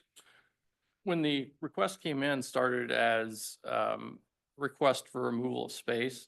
While we didn't do a full analysis on the other solutions, we considered things to increase the sight distance that's out there today. Things would be widening the roadway to, in this case, there's not a crosswalk where you do a bump out, but widening the roadway so that the vehicle could get closer to the edge of the roadway, widening the lanes. Those are very cost prohibitive type items that we didn't think that would be an approach that would be palatable. The stop sign control, this is an intersection it's not warranted for a stop sign from the perspective of the traffic flow. However, or excuse me, it also is an intersection that I would anticipate if the stop sign was installed, that it'd be one that people might roll through or run quite a bit, just because of not seeing a need to stop because of no traffic coming from the side street. It also includes, or when you have an unwarranted stop sign, we've covered some of this in other locations before, that people will maybe, it might increase sound in the area of the residential area for people taking off again at the stop sign when they're upset they stopped when they didn't perceive that they needed to.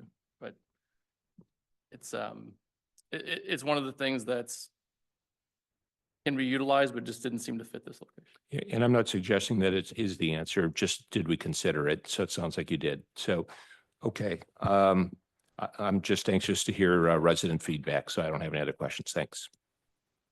Alderman York, do you have any initial questions? No, everybody kind of covered the main ones I had, so I'll stand down at the moment so that we can hear from folks. Okay, thanks. So if you'd like to make some comments or address us, please come up to the microphone and give us your name and address. Make sure I think it's probably on, but make sure the green light is on so we can hear you. Evening. I'm Gary Bear. I'm at 147 Gay. I'm a new resident here. I just moved in November-ish. And the neat thing about 147 Gay with respect to this question is right across where I look out my bedroom window or my front window, I see that intersection. I'm retired. I see that intersection all the time. So I can also see the traffic coming in and out of the intersection. Trust me, I don't wait for that traffic because none of it ever comes in or out. Maybe one car every 2 hours or so. So that's what we're talking about. Now we're talking about an accident that happened in 2018, 8 years ago, or 7 years ago, perhaps when construction was going on. I really don't know. I didn't live here then. There hasn't been any since I've been in there, obviously. With regard to that, and Rick, you asked a very good question about where these site distances, because I was like you, I've never heard of site distances before. I Googled it. I'm retired. I can do this, and my hobby happens to be a bit of research. I'll research anything you want me to research. Just let me know. Serious. But I looked it up, and it's a very established practice. And in fact, St. Louis County has a whole section on site distance. They have some diagrams of how to calculate it. It says a site distance associated with new developments. That's what the address of this is, with new developments. And that actually comes from a book from engineering. I can't tell you what it is right offhand. I've got the site right here, which kind of goes to the same thing and says it's all about new development. And they actually provide some good things to do when construction's going on. They actually have a whole section on that. Not good reading, but I only had to focus on a few sections of it. But that being said, so that's where it came in. That was actually published in 2018. The county adopted those aspects of it in 2020 with respect to new development. That is what it says on there. So I might be wrong, but that's where the site distance like it came from my viewpoint. Now, that being said, we talked about, well, it's going to inconvenience the visitors a little bit. I mean, I love living in Clayton right now. I mean, I love it because I can walk everywhere. I walked here tonight. While I walked here tonight, I walked down Maryland Avenue. I crossed 3 small roads, feeder road, they're in feeder roads or residential roads coming into Maryland, which I think would be an arterial road if you're into the parlance of this stuff. And none of them had any parking spaces restricted at all on either side on Maryland. So obviously those standards aren't being applied widely in the city of Clayton right now. They're not even being applied where it is much more dangerous to cross into an arterial road, particularly one with 2 or 3 lanes and with parking on there and with a driving lane. It's much more dangerous for that than it is for anything else. So I'm a little bit dubious of this whole concept that really makes a whole lot of sense.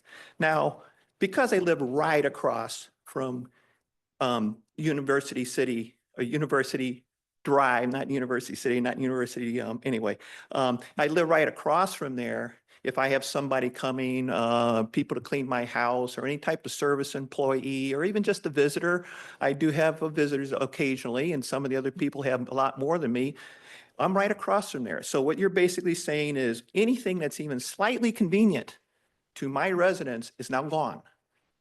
Because we're going to take them out on that side of the intersection, taken out on that side of the intersection. And when you take those out, what happens to the remaining spaces? They get filled up with cars also. So, you know, people, the first thing they ask me, where do I park? And I said, well, it's kind of across the street. And they come in and say, wow, I had to park a long way away. And I said, yeah, but there is still parking there. Now, what you're proposing is there going to be no parking. So that's what I say. But now I'm very curious about the sequencing of this whole thing, because I read a very nice report on this. It said in late 2022, there was complaints about site visibility. I think the construction was going on then. An initial survey, apparently according to guidelines, which makes a lot of sense. And a number of the residents complained about parking because of the trucks during the presumably during all the building of that. Now, late 24, even they tabled it, very wisely tabled it, and I think that makes a whole lot of sense. And now in 2024, I don't know whether any more complaints have come up. It was very unclear. I assume that there hasn't. We've heard there really wasn't an accident study until tonight. I don't know if any type of traffic volume studies were being made. But all this just seems like, well, we want to remove some parking places. Or in my world, you want to inconvenience my visitors is really what it boils down to. And I think some of the other residents might feel the same. So I find that, and it's very interesting because there's there's like, okay, we have this, okay, we're going to table this. And now we're going to sit there and we got a few things. So we're going to put it out for the vote, looking to remove, I think, 3 spaces and 60% against, and 40% for, presumably. But if I was down at those new development, I would have voted for it. Because I'm not worried about the intersection at Gay and University. I'm worried about getting out of my driveway. So we have those as 2 things instead of bifurcating intelligently in 2 different issues, because it's very clearly 2 different issues. And I would have voted for it if it would open up 1 space for me down there, because that is a nasty turn. I walk by there too, needless to say. So that I'm not too sure what the rationale of that is, but so we get there and 60% of the people say no. So we said, well, I guess that means we should take away more places even. That makes no sense to me. You know, if you want to take away more places and you want to do it right, you address the one issue the way it should be, address the other issue the way it should be, and ask the people thing, and then decide where they want to thumb your nose at them. Because right now, that's what you're doing. Thank you.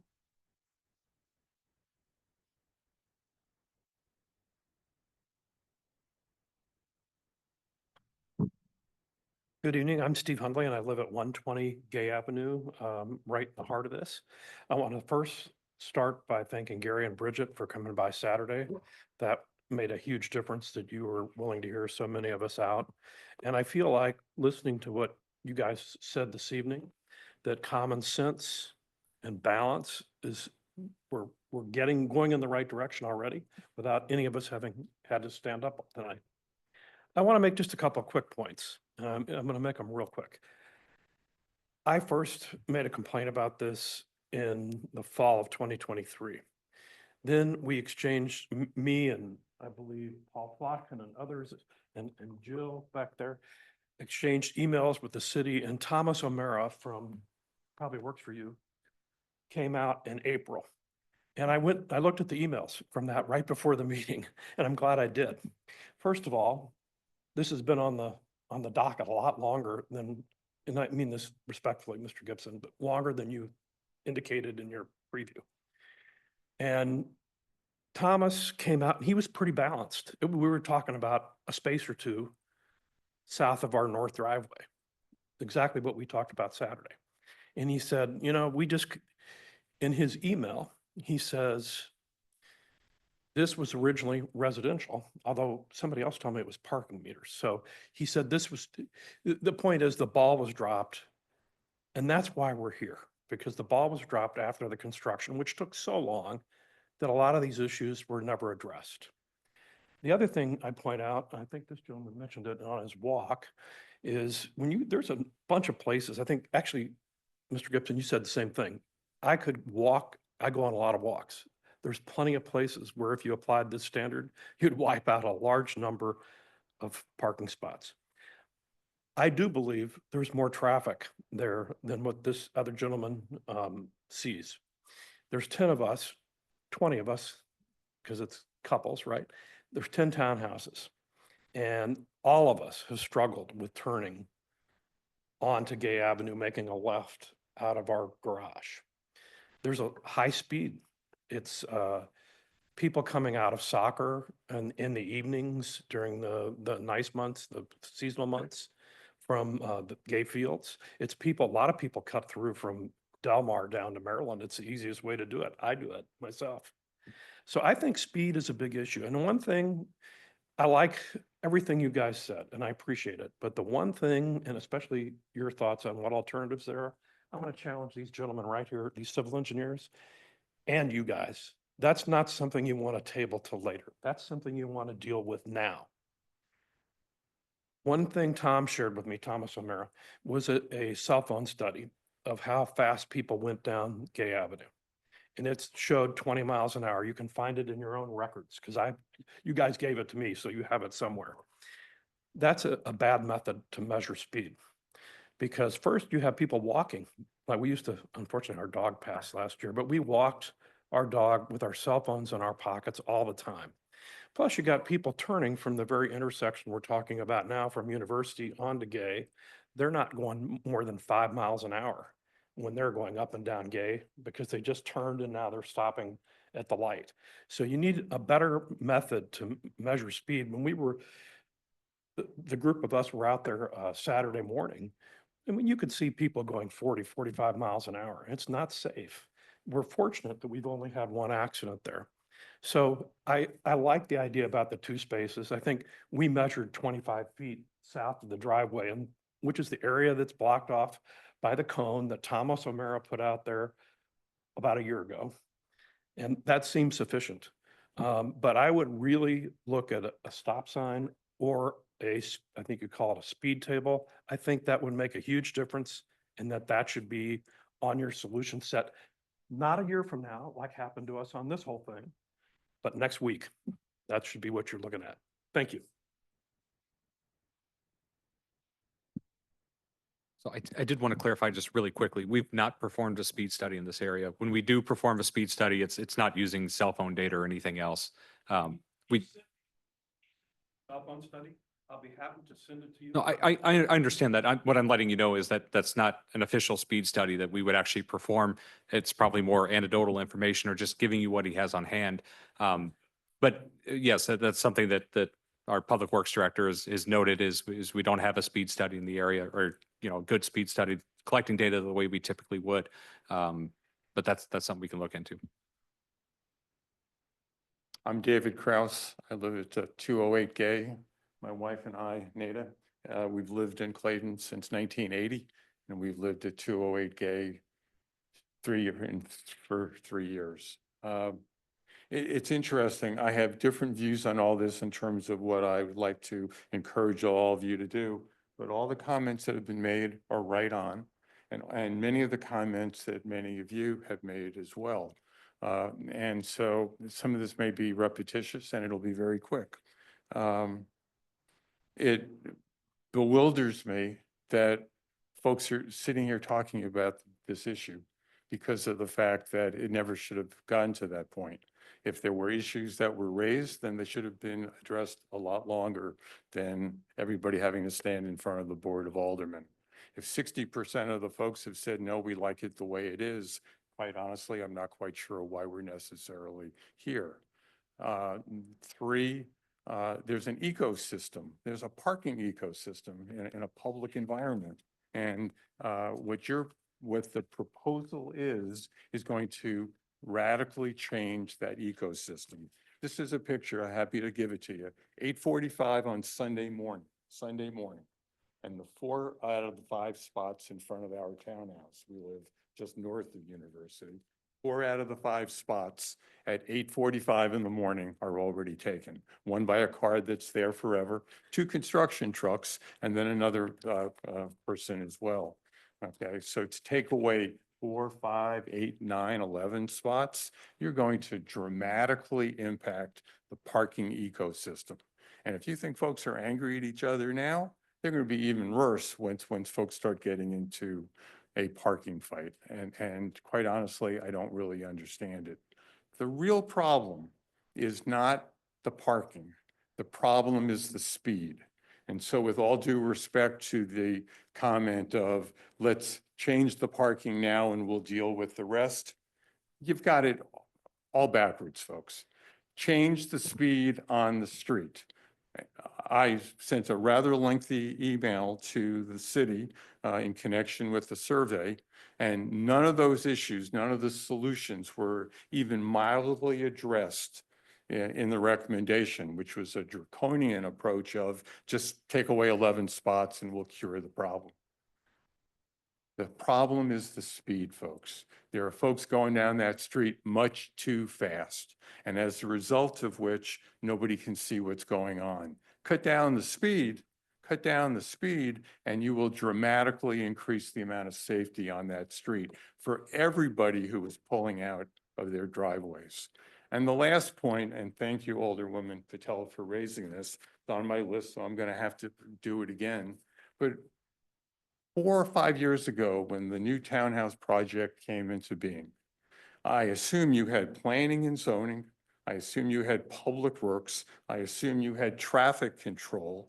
I assume you had, obviously, the Board of Aldermen. And with all due respect, how did everybody miss the fact that a brand new development of 10 townhouses in the middle of a street was not going to cause a problem? How could that possibly have occurred? It is disturbing that that was not thought through. And now you've got folks who are living in there who can't understand why they can't get out of their driveway. This should have been addressed a long time ago. Maybe it should have been addressed by everybody, by the inflow and outflow of how people get into their spot. Go in on the north, come out on the south. Nothing has changed with respect to your standards since that project was approved. Nothing has changed. The street still has an incline to it. There are still people on the street. There's still a school up the block. There are still school events. It is bewildering to me how we could not have imagined that there would be an issue with respect to cars pulling out of that driveway. So I don't really know what your solution is, but if your solution is to take away the spots and then a year, 2 years from now, deal with stop signs and whatever kind of speed controls that may be, putting up a mirror in front of that driveway so that folks can see what's going on, there are more creative solutions than just taking away 11 spots. There are more creative solutions than taking away 4 spots, because you will be impacting what's going on in that neighborhood. Thank you.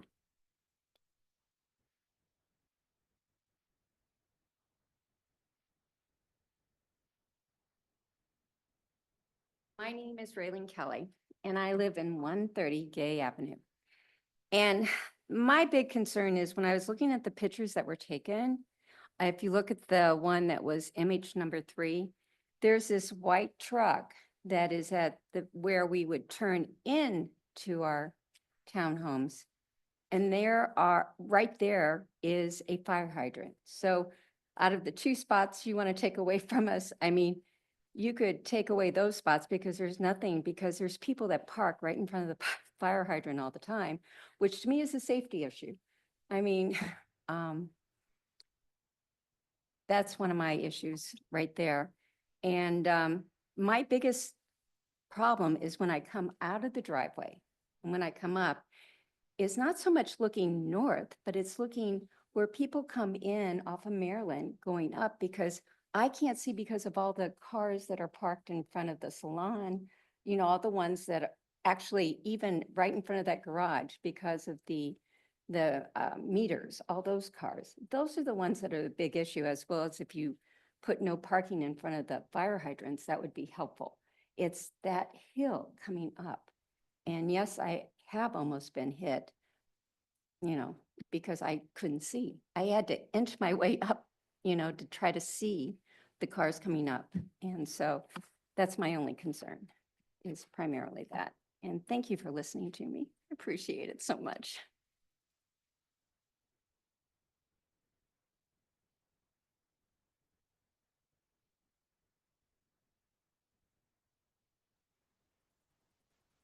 Hi, hello, I'm Bill Casperson. I'm at 153 Gay, and I'm the president of the Homeowners Association for the Clayton Garden Villas, which is a 9-unit townhome community there. You've heard from Gary Bear, who's one of the residents there.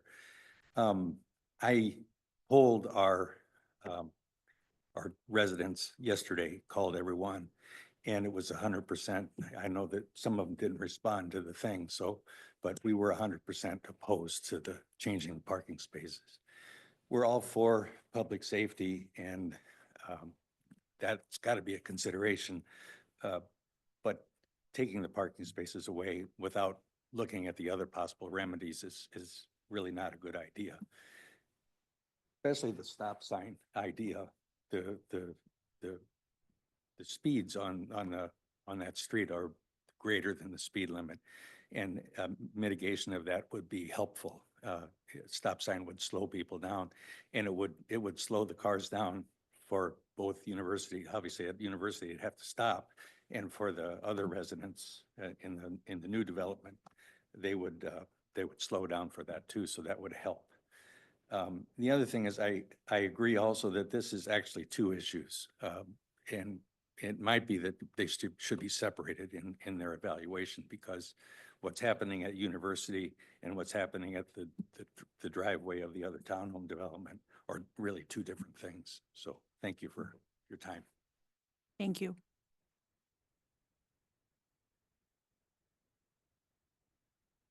Anyone else? I'm sorry, I hope I can follow up on a couple of things. Something I forgot about. I mean, I've spent a lot of time on this. I just thank Bill for reiterating, it's a separate problem. We heard one part talking about it. And I said, if I was down there, I'd see the problem turning in and out and all the time. There is a lot of traffic coming in from Ladue, whatever that shopping center is there with the 2 restaurants or 3 restaurants in there. Something that has been drilled into us very much is that the more wider the streets are, it makes speeds faster. It's as simple as that. That's why traffic calming things are to make the streets narrower, to make up that. I mean, that's the reality of it, at least in modern America. So two problems. Something that wasn't, another thing is I found out a really cool way to get to go out on Maryland Avenue. I go across the street on University, I take it down to the next one, I make a right turn in there, and it's an easy turn. And that doesn't have the sight line rules either on that one either, but it's an easy way to do it, which is kind of interesting that I started doing that when it snowed, because the snow removal didn't really allow a right turn hand lane over there. But anyway, the last thing I did want to say is that something that I have seen, and according to the state rules or regulations, is how people are supposed to stop at a stop sign. Is you're supposed to be able to pull up in order to have visibility of that. And one way to encourage that actually is to have a stop line that might be a little bit ahead of the stop sign. So to say we haven't thought of anything, we haven't looked at anything else, that's another way that might be considered. I don't know the ramifications of that, but I know that it's something that the state regulations actually talk about, and they also talk to pull up far enough before you make the turn. And, you know, I know we can't educate people in actually following the rules, but sure would be nice if we did. You. Yep. Hi, my name is Paul Flotkin. I live at 122 Gay Avenue. in the evil new development that's caused all this aggravation and problem for our whole community of Clayton. I would like to thank our aldermen for the time they've invested. Obviously, when you listen to everybody tonight, there is no solution, and I don't really envy any of you to trying to figure out a solution because nothing is going to make everybody happy. You know, everybody's got their own, whether you live on the east side of the street or the west side of the street, it makes a big difference. Whether you live where we are in the townhouses or you live further north, that makes a big difference, and everybody's got their own particular issue. So I do appreciate the study that our alderman did and the idea that they have to try to implement some type of phased-in thing. I think it's really appropriate to be able to take 2 spaces here and 2 spaces here. Let's see if we need some other things to do, and let's try to move on, because we're never going to all be happy with what happens here tonight and what's happened. And we are neighbors, and we have to live together, and we cherish the community, and we cherish our development as well and the people in it. So thank you for listening, and hopefully some type of a wisdom of Solomon can prevail tonight. So thank you.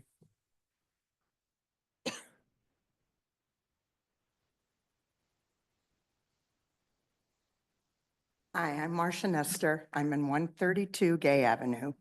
So the parking space that they want to take away is in front of my unit, which is fine. I don't even care if you take 2 away, because turning left out of our driveway and heading south is really hard. I do not see, if you're going to take 2 spaces away, why you have to take them away to the north. And I voted no, and that's why I voted no. It wasn't because I didn't want no parking in front of my unit. I don't care. There's other parking. But if you take them away to the north, then I'm not going to have any parking. And then they're going to be parking on University. They're going to be parking in front of on the other side of University Drive. So that's why I voted no. And I know a lot of people in my unit are probably mad at me, but I just couldn't see taking away parking spaces to the north. That I know that there was never a problem for us pulling out. Now they said, oh, it helped a little bit. What's a little bit? Taking away 2 spaces helps a little bit. I still think the best solution would be a 3-way stop to slow the traffic down, 3-way stop, take the 2 parking places away in front of my unit. I don't care, but don't take it from the north. A stop sign, I feel, is the best solution to slow the traffic. So, thank you. Thank you.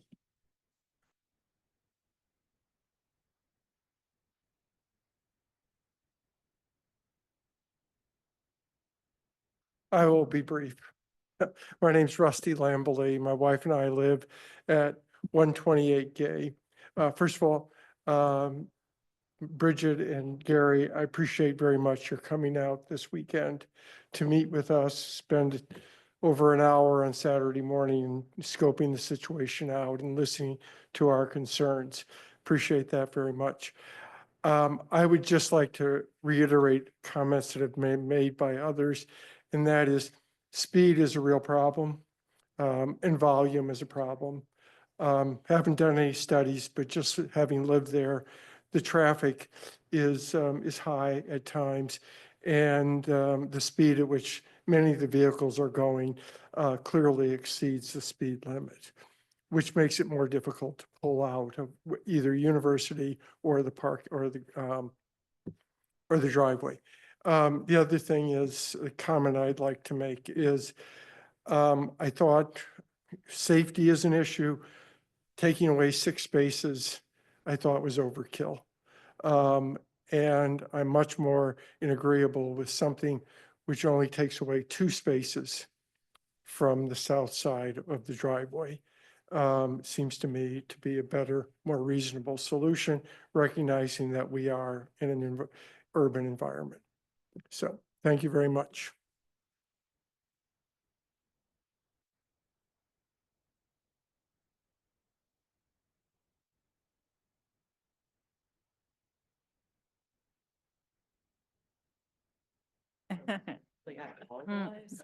Jill So- Leith, I'm 118 Gay Avenue.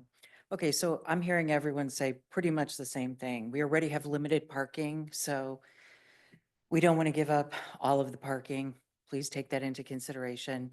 In the interim, if it is possible for the immediate future to get like a flashing speed sign that shows the speed that people are going. And if you could offer police patrol, we really don't see police up and down our street very often. I know you guys, they're busy. But if we could have that occasionally, or they could be checking the speed so you could hear what we're saying more clearly, maybe identify the speed is a real issue. With the school down the street, you know, we're concerned with that as well. But we appreciate it. Thank you.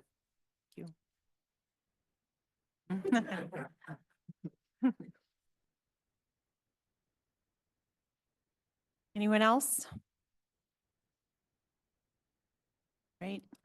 Thanks, everybody.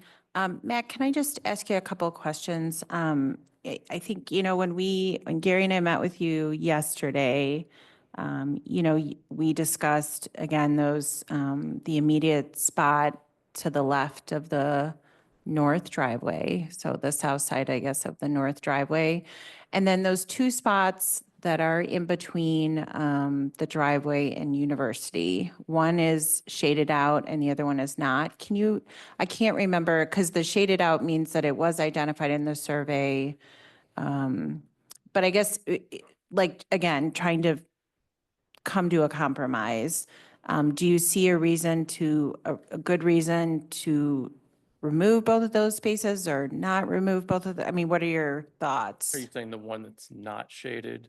Yeah, or in just, addition you to- know, again, the site distance to the right, you know, I guess, what are your thoughts in terms of just removing that one directly to the right? I guess both of them, I understand improve site distance. Again, I'm just trying to think about how we can, I sincerely appreciate everyone's comments, but I still think that it's important to remove some spots, again, to improve site distance at University and also so that people can actually inch out of their townhome driveway without, you know, then there at least is some ability for oncoming cars to see a car coming out. So again, just trying to think of more ways, but if you think those two spots are still pretty essential to, you know, the bare bones ability to maintain some safety and sight distance there. Yeah, I don't know if I didn't already say it, you know, every spot does help and it increase the visibility.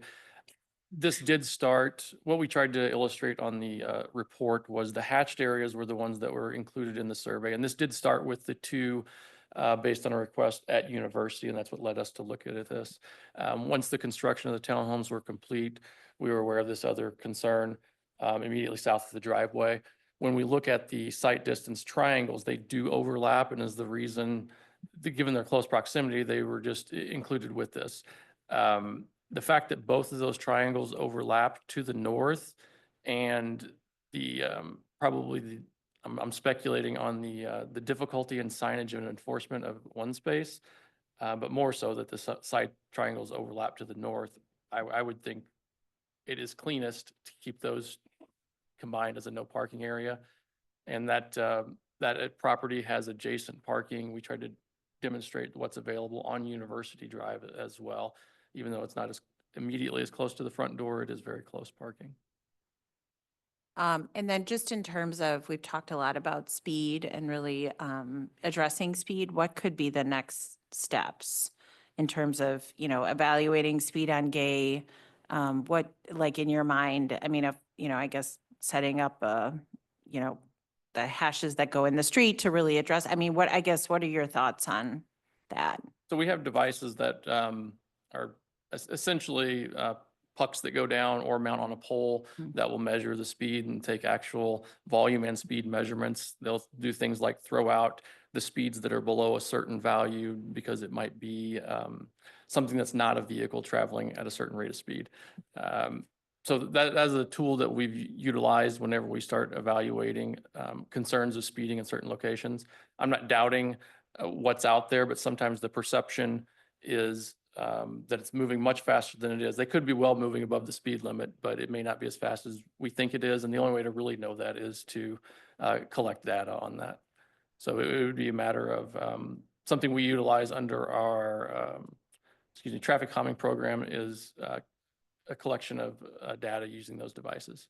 There was a comment about a flashing speed sign. That's something else the police department has assisted us and that we've utilized to collect data as well as make drivers observant of their speed.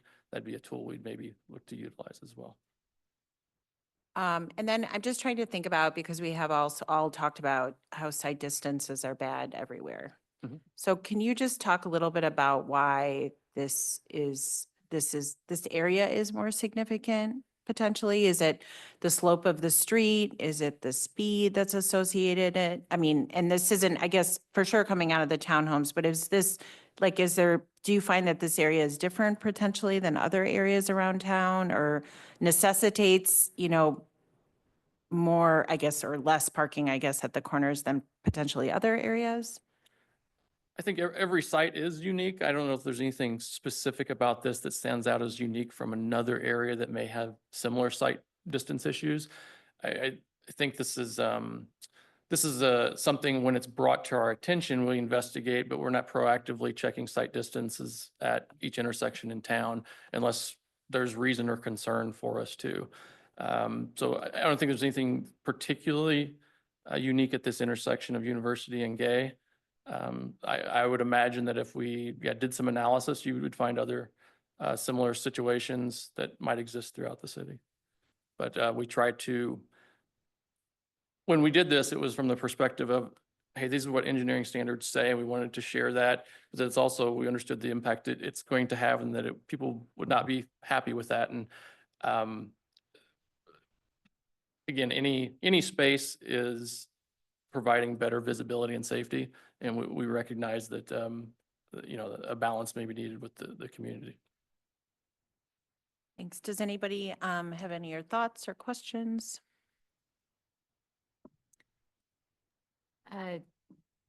This may be just repetitive of what's been said, but it seems to be, obviously we're looking for safety as well as keeping a neighborhood together.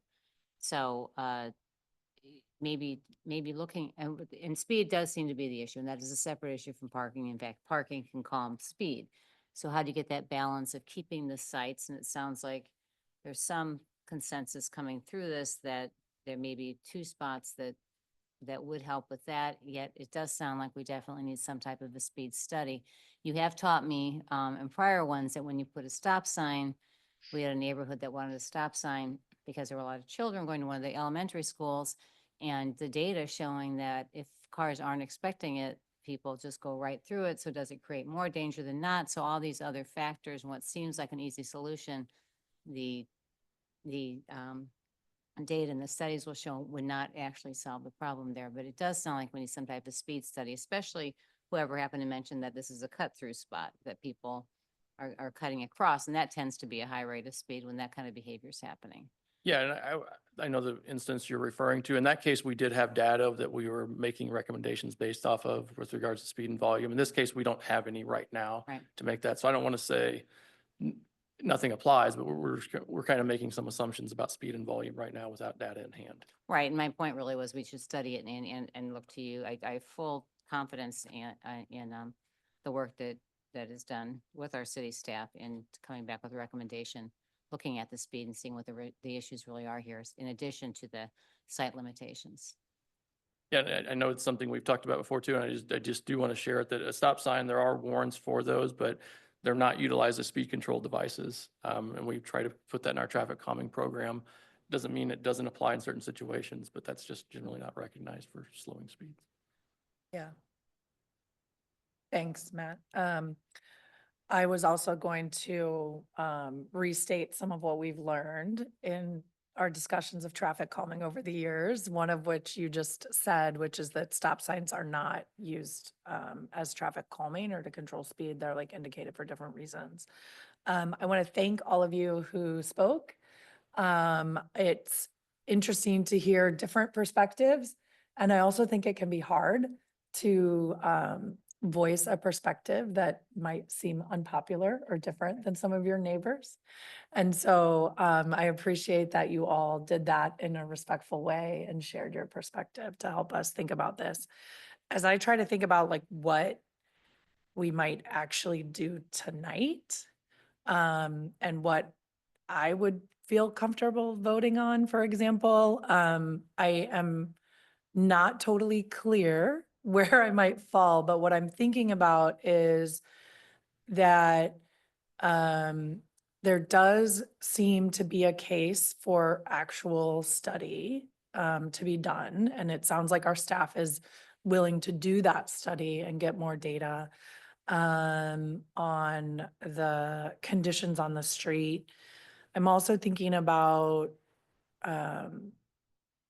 like what streets this is comparable to, and in that it is essentially a residential street, but has such proximity to businesses and commercial activity that it reminds me a little bit of our situation in Ward 1 with the neighborhoods surrounding DeMunn Avenue and some of the work that we did there to try to be creative and responsive to neighbor concerns.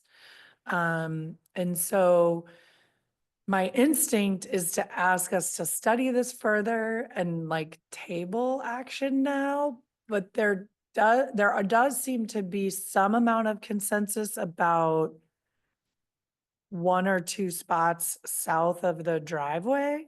And so I don't know whether it makes sense to take an interim step of removing one or two of those, and then asking for further study to determine what, if anything, should be done in general.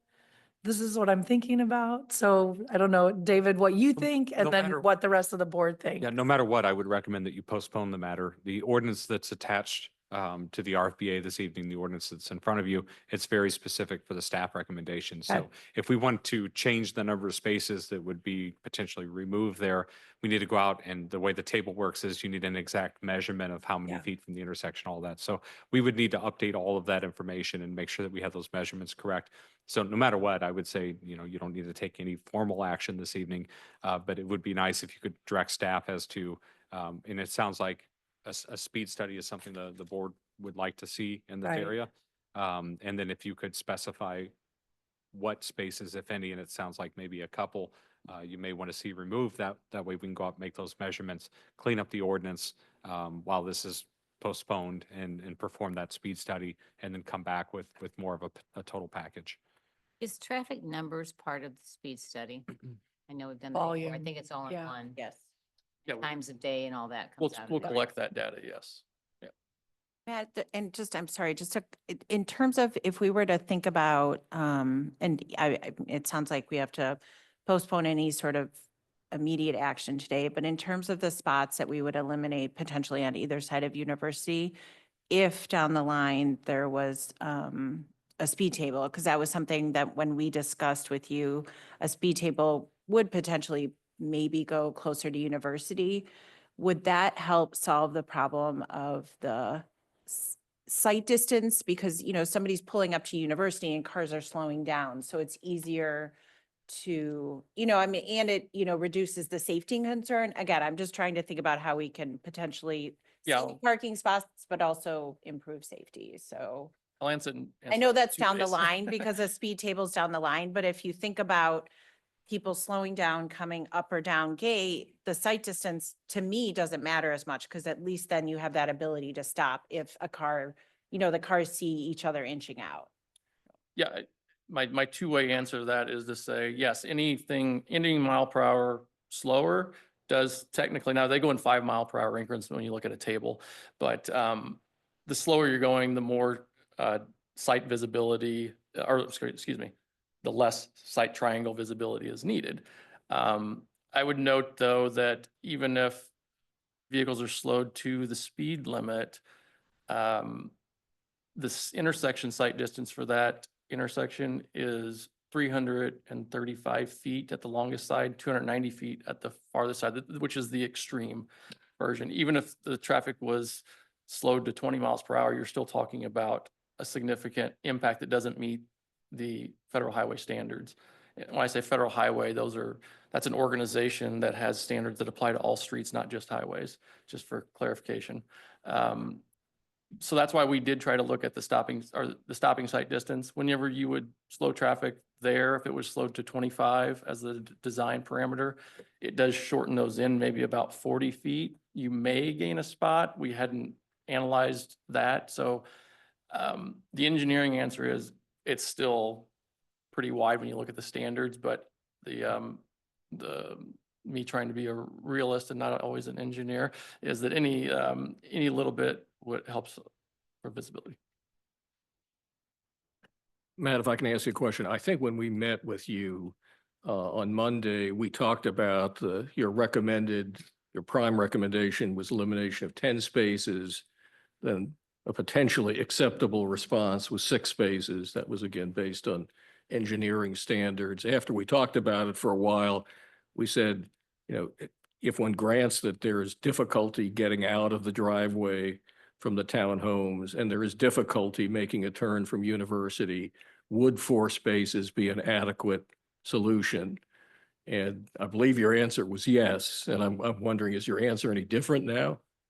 I wouldn't say it's different. I would still go back to any spaces help. And while it doesn't meet a standard, those 4 spaces are going to provide a significant increase in visibility for those people. When you look at the driveway, for instance, the visibility that's there now, just by adding 1 space, it provides a significant increase. Now it's not meeting the standard, but those 4 spaces do provide an improvement.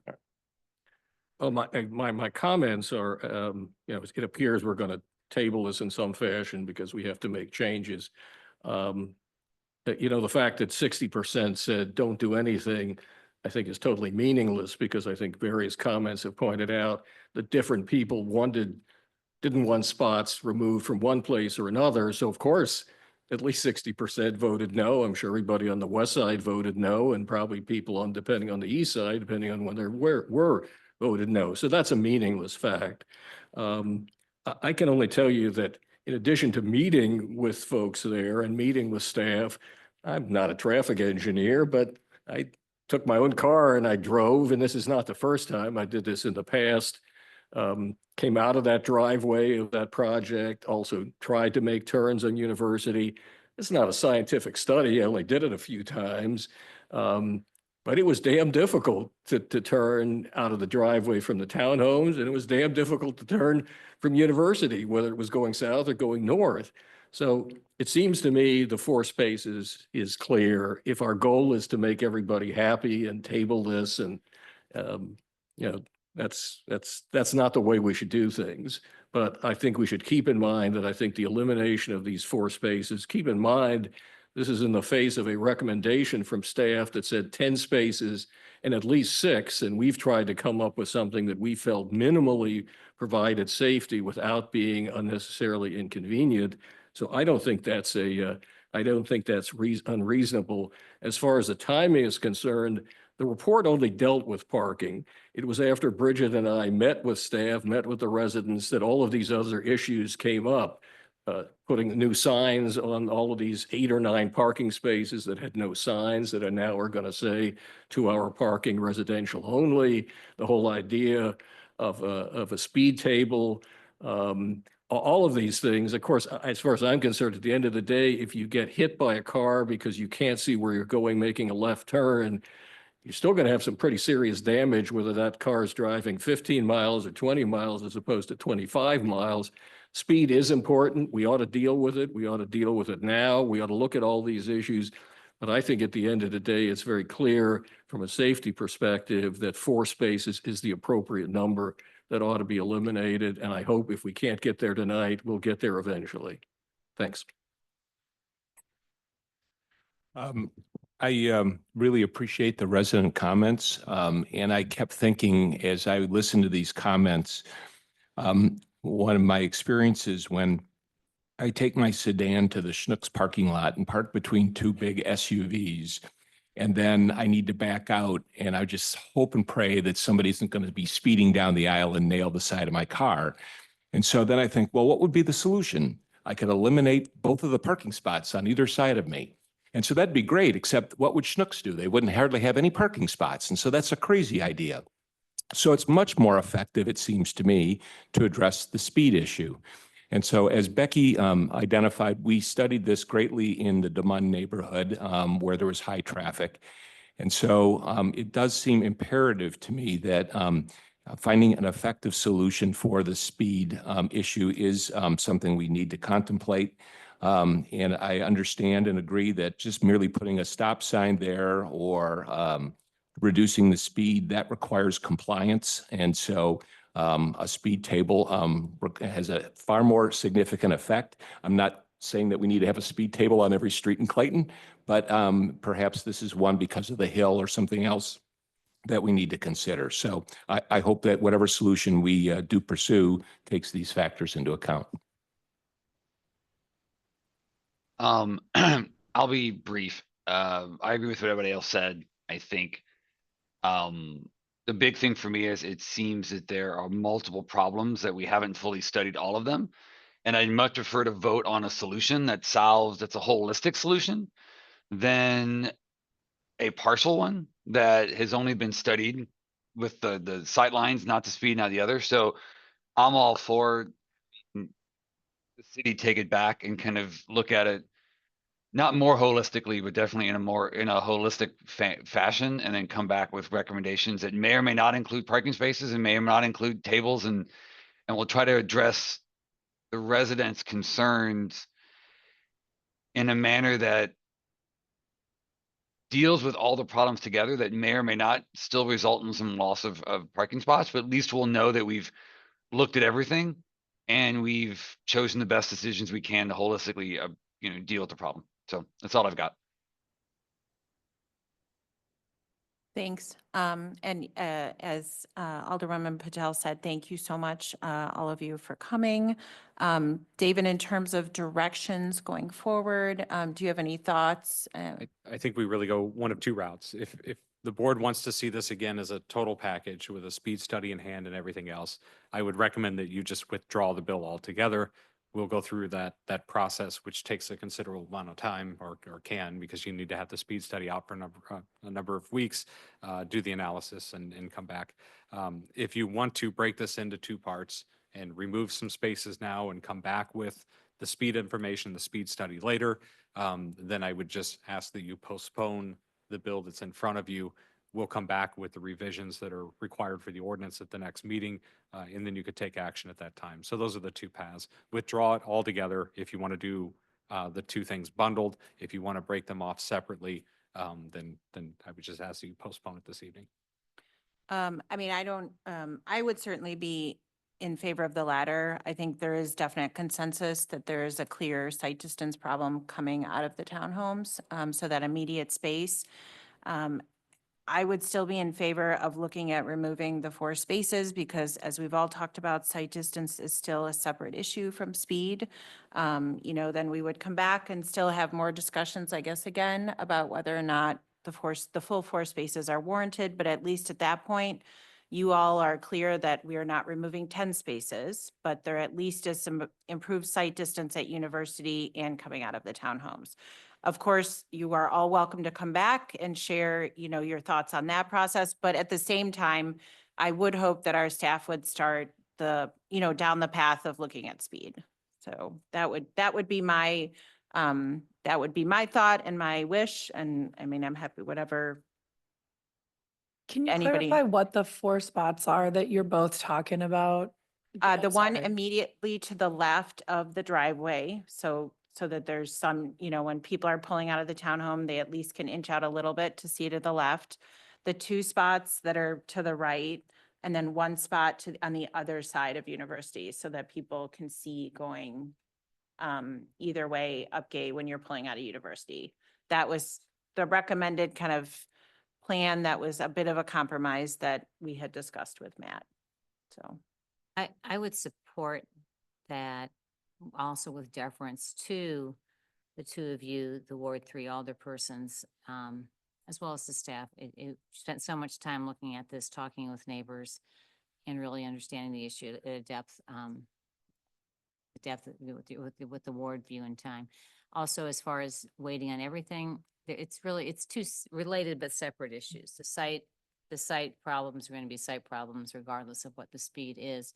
If we're reducing the number of spots taken away, if we're keeping as many parking spots as possible, then we also want to look at speed to increase the safety of the area. But they are two separate considerations, so I would support asking staff to look at taking away reduced to 4 parking spots, and then later continuing on with look at the speed study.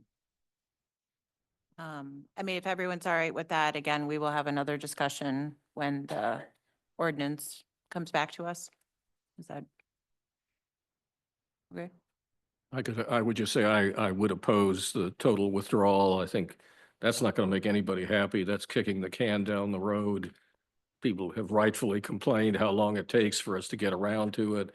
I think that simply opens up that possibility that nothing will happen for a long time.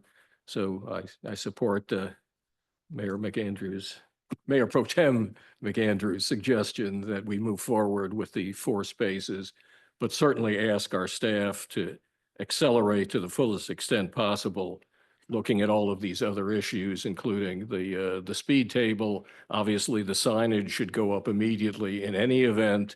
The new signage, increased enforcement, all of those things ought to happen now. And again, staff should take a hard look at what else can be done to affect the speed in the meantime. And we'll see how what impact the elimination of these spaces has. That's the best way to find out where we're going. Alderman Buse, do you want to make a motion? I move that we table amendment to table 3A and table 3.1, the parking regulations, for staff to prepare proposed bill to reduce the number, to reduce the parking by 4 spaces. Second. All those in favor? Aye. Anyone opposed? So unfortunately, all of you might have to come back when we reconsider this, but that's kind of where we're at right now. I'm happy to you can email us to find out when that will be and when it would come back. Otherwise, our agendas are posted. We're here every 2 weeks pretty much, and the agendas are posted on Friday afternoon. You can sign up on the city's website to get them. So thank you for coming. Thanks, everybody.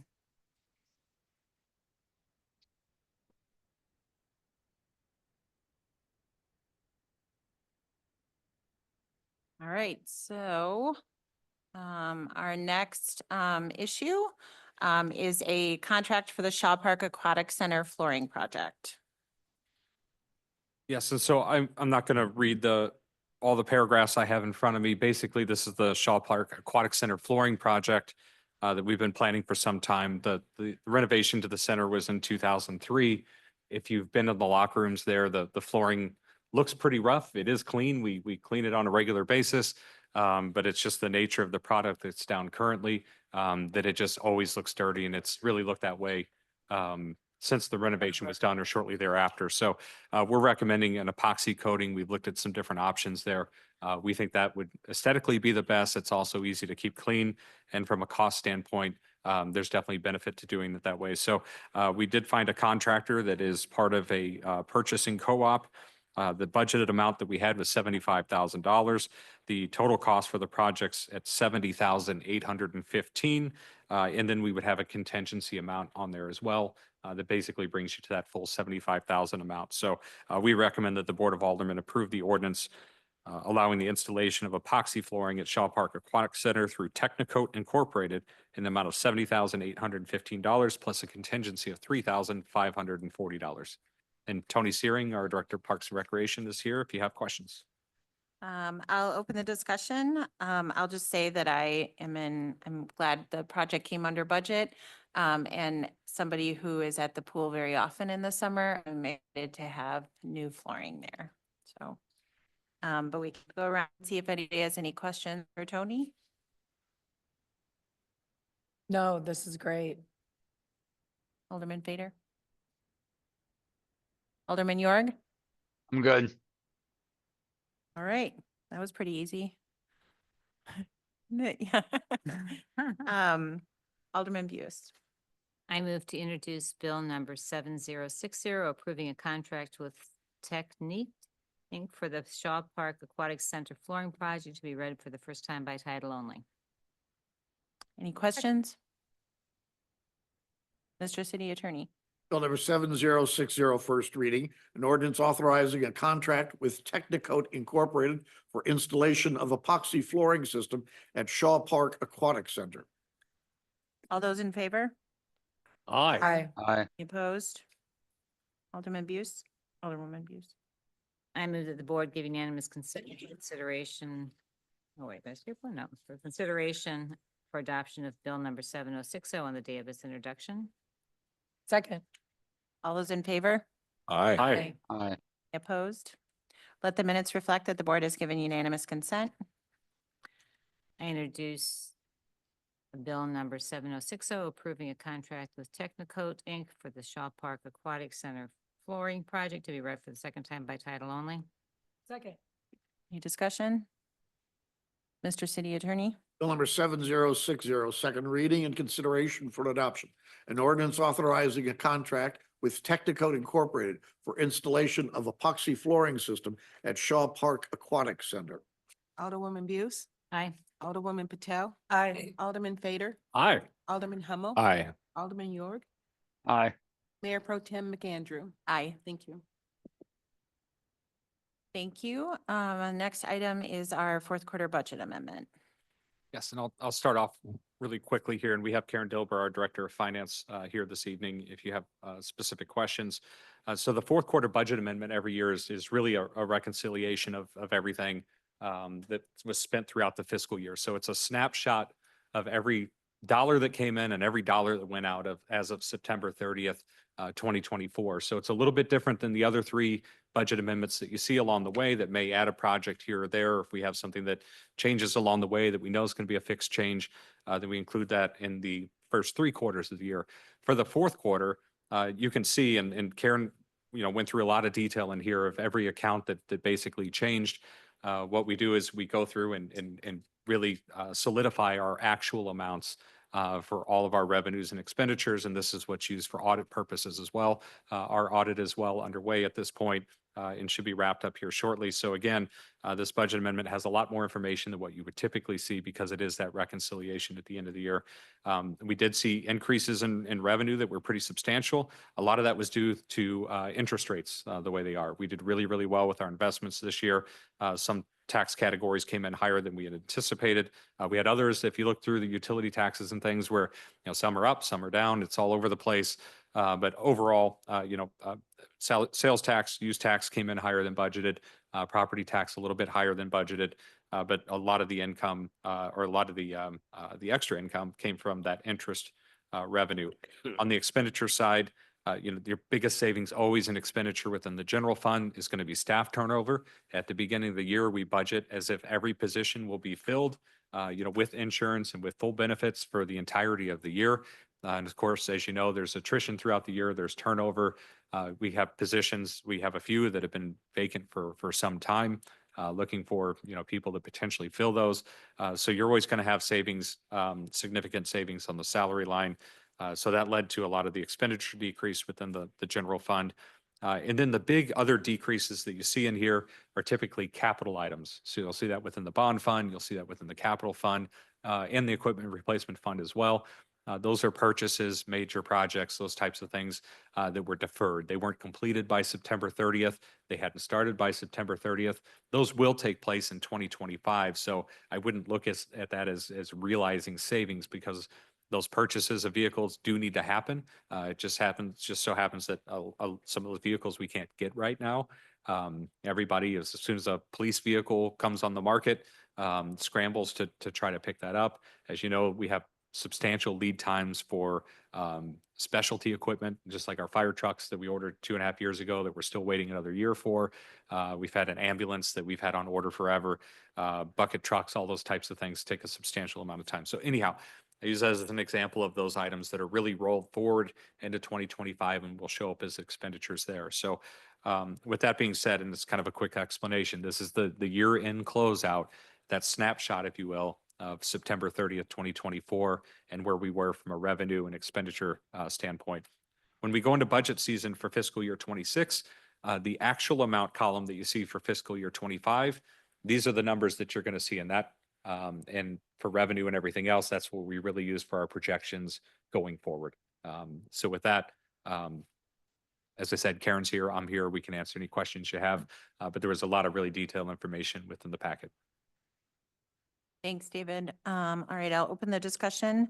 Yeah, I'll just say I appreciated all Karen, I don't know if you fill out this table, but it's really great because I feel like we have a staff report and then it's great to be able to page down and just get a little more detail and try to understand, grant revenue or parking issues. So, why a certain garage wasn't as full and stuff. So again, I appreciate the detail that it provides.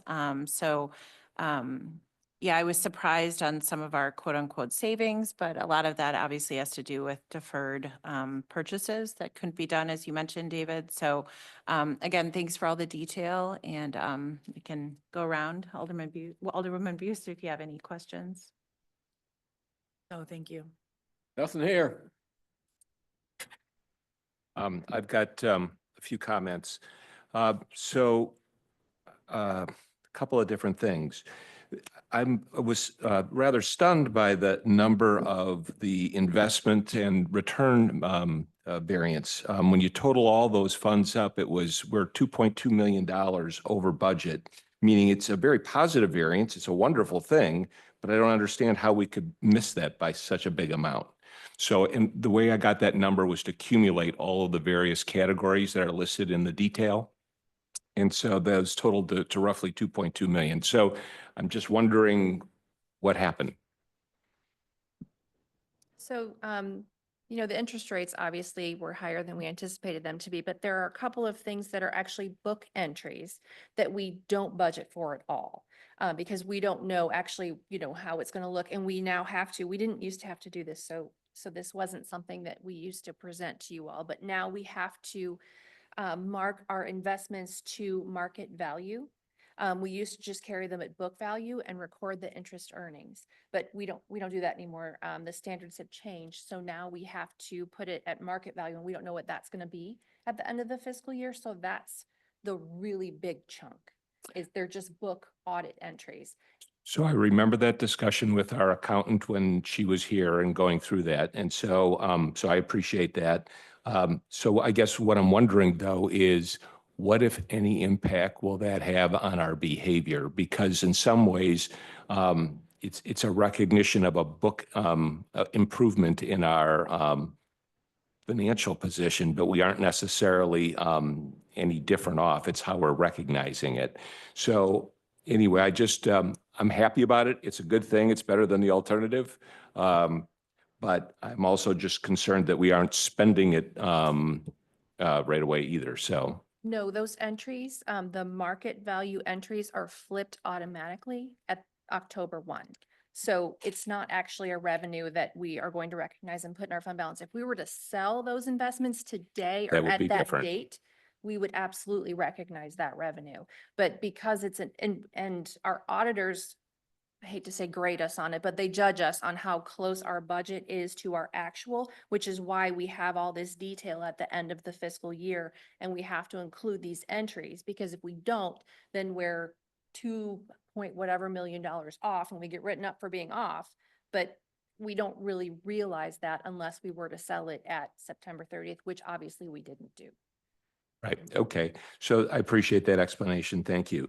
Then the other thing I noticed, and you referenced this, David, in your comments, but it seemed like our sales tax revenues here were approximately about $1 million higher than what we had anticipated. Again, summing up all the various categories, and a lot of it was in our capital improvements budget. But in any event, what I really want to know is are we really seeing an increase in the economic vitality of our downtown? Is that what I should conclude from this? So the big amount in the capital improvement fund is the use tax. So that's the online sales tax. So we're seeing a lot of online revenue being generated.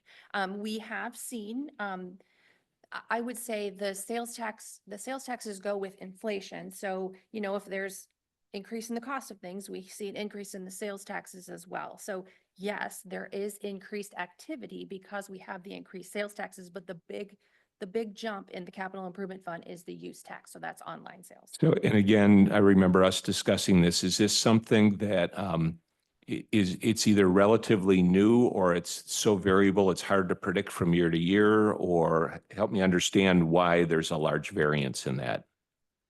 The use tax? I think it's both. Yeah. So we started collecting that just before the Couple years. pandemic. So getting clear numbers on that has always been difficult for us. But it is a category where we see fluctuation because not only is it online sales tax, but it's also large capital purchases that, especially in a community like this where you have businesses, if they have large capital purchases that, and those items come from out of state, if those, wherever they're buying it from, doesn't have a presence within the state, that hits the books as a use tax. So in those cases, we don't know if somebody that owns a big office tower is going to make major capital improvements that may impact the use tax. So we do see fluctuation there year to year, but it's kind of been a wild card. I mean, we put in place, the pandemic hit, then you had the Wayfair tax that went into place that started to establish the online sales tax, and we're only 1 year into that. So, yeah. Yeah, we'll- so we'll get dialed in over time. yeah, let me be clear. I am not suggesting we should be anything but conservative in terms of how we budget that. So I'm fine with that. It does, though, reinforce the observation when the St. Louis County was considering a use tax, and I think the Municipal League suggested it could generate something like $50 million a year or some big number in any event. And so it is very impactful. I'm glad we have it. So Yeah, it's a substantial tax. I wish they. and my last question is on page 60 on the report, just in terms of reference, under the GO bond, there was a variance for streetscapes of 2.4 million, which I'm assuming we're deferring from one period to the next, which is fine, but I just don't know what that is. What are streetscapes? That's the lighting project for Demon and Wydown, Okay. or Demon High Point and Wydown Forest. Yeah. Okay, terrific. All right, no other questions. Thank you. Can I ask like one clarification on one of your answers? When you said those market value entries flip on October 1, do they go back to their base or what did you mean by that? They'll go back to book value. So then we'll see it again, assuming the market, if the market does. So what do we, this may happen again next year. Yeah, then we go back to their, the next October 1, it just keeps flipping back and forth. Is that right? Sort of. So we don't budget for this. So our October 1, our fiscal 25 budget, we didn't budget for this revenue, for these book entries. We'll see it every September as long as they have this statement in effect that we have to do this.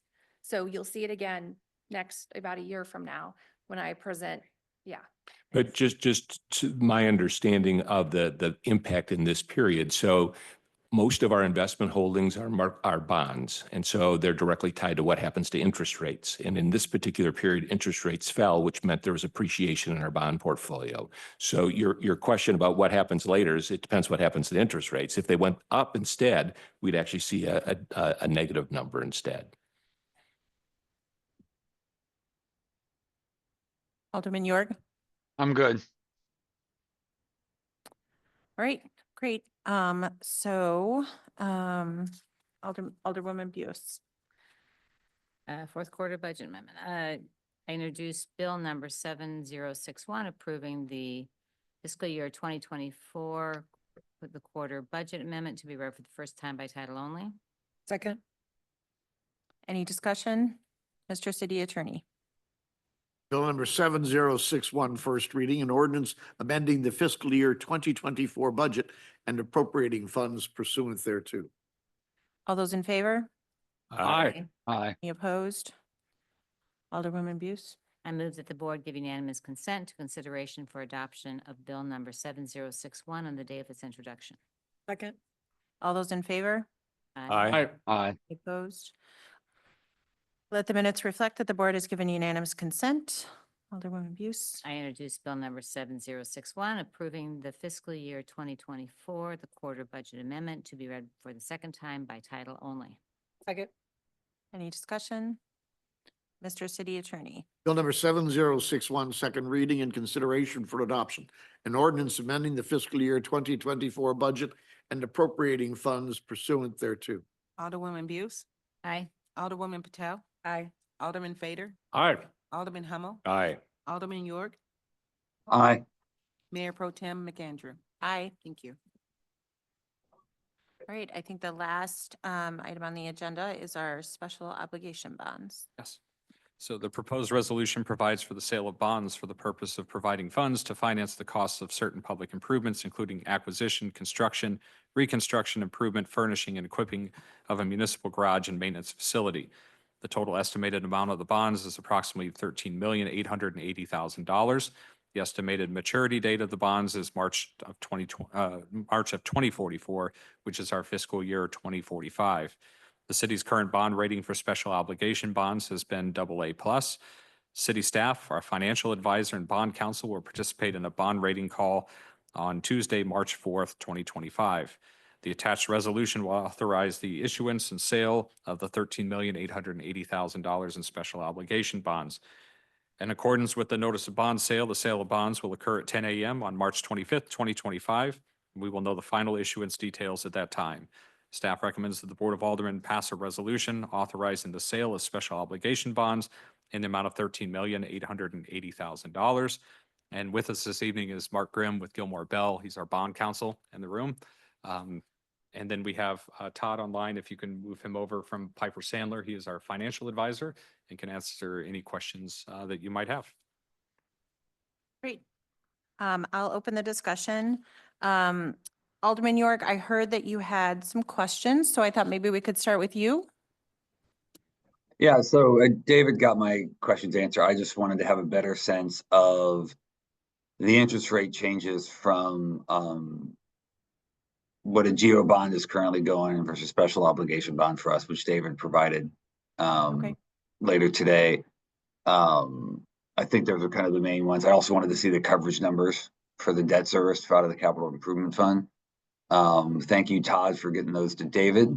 But otherwise, those are kind of the only big things I had. Okay. Maybe we could just go in reverse order then. Alderman Hummel, do you have any questions or comments? Yeah, so just, Jeff, so the conclusion I drew from the comparison between the special obligation and general obligation bonds is relatively nominal. I assume you drew the same conclusion? In terms of the interest rate, yeah. Like in terms of the amount of money, it's not, it's not all that consequential. I mean, you all know philosophically where I fall on this, but from a number standpoint, I would agree with you. Over the life of those bonds, it's not going to be that much of a difference in money spent. Okay, so I just have two questions. One, David, just to make sure that there hasn't been any significant change in the scope of the project, that the bond fund issue that we're considering is still considered to be adequate, and that we have ample resources that we were going to spend in addition to the bonds proceeds to take care of the construction. We do, as it states in the resolution, the project amount is $14,520,000 some change. There's certain expenses that wouldn't be eligible for the bonds. So I think we talked about construction management early on. We passed the resolution that basically says we can reimburse ourselves, but our bond counsel has advised us that there are certain expenditures that we couldn't be reimbursed for, some of those being construction management fees prior to. So we do have some of those expenses that are out there, and that's why you see the bond amount being less than the total project amount. But this is all set based on our latest project estimates. Yeah, I just want to make sure there wasn't any surprises in what we're finding in the costs. So, okay. No gap. This is exactly what we had planned for. And then if our financial advisors could just very briefly address the timing of the issue, just in terms of, is this considered an ideal time, an adequate time in terms of rate outlook and market conditions? Sure. Good evening. Todd Goffey with Piper Sandler. Typically this time of the year is a very light supply, January, February, March. And then as we get past the April elections and into the early part of the summer, we have a tendency to see supply increase. So yes, I believe selling bonds in this time frame is favorable. Interest rates, while not nearly as low as what they were during the COVID years, were basically right back where we were back in the 2019 range. Right, that's all. Thank you. Alderman Fader. I'd really like to ask my friend Mark Grimm a question, so we feel it was worth his being here tonight, but I'm going to pass. I can't really think of anything, but thanks, Mark. Thanks. They ask about Mizzou's doing. I don't have anything to ask or state. Nor do I. It looks good. Great. All right. Well, if there's nothing else, no other comments or questions? Alderwoman Buse. Resolution number 20.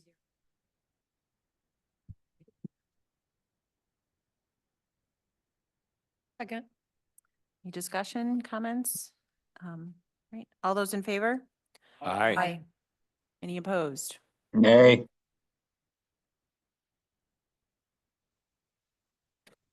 That brings us to the end of our agenda. Does anybody have anything to talk about or express that they did that was meaningful or notable in the last couple of weeks? Yeah, we had the first Cool Cities STL pop-up meeting this morning. As you recall, this is an organization that has formed for elected officials to kind of weave into the other sustainability efforts in our region and to educate elected officials and significant staff and bring us all together and getting the work done. And David joined me this morning. It was very well done. The presentation started off with a review of just the impact of climate change and environmental change on our region, what we should be expecting, and then we looked at different ways to mitigate that, and then how do you react to prepare your city to handle what's coming.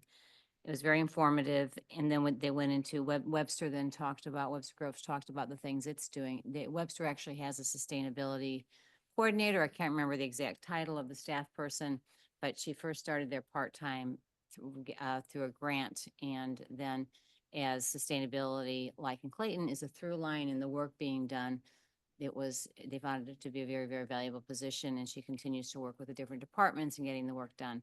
I'm always amazed at what our staff can do in supporting our sustainability commission or committee on top of their other duties. It truly is a value here, and I can't thank Matt and David and everyone else involved enough for getting things to happen on top of everything else going on, and looking at it truly as a through line. Some of the things they talked about, let's see. Well, they had EV chargers at their what's it called? Where are we right now? At their City Hall. City Hall, thank you. And then they talked about policy, how they support it. The different things and how they make it work in their city. Forgetting some of the different things. But we have ours coming up. Clayton will be the next pop-up event. And we'll be talking about benchmarking as well as the use of the crosswalks tool to watch our emissions and look at how we have our carbon imprint. And again, it'll be an hour and a half presentation on the afternoon of April 8th, which is the same as the election date. And that was a date that just happened to work then. But hopefully any and all of you can come. That would be wonderful. And we'll continue the work. Great, thanks. Alderwoman Patel. Yeah. I think it was just last night that we had the Opera Theater of St. Louis event that was hosted at the Center of Clayton. So I went there, and thank you to you, Bridget, for you gave remarks there. But one of the things It was my second exposure to Opera Theater of St. Louis.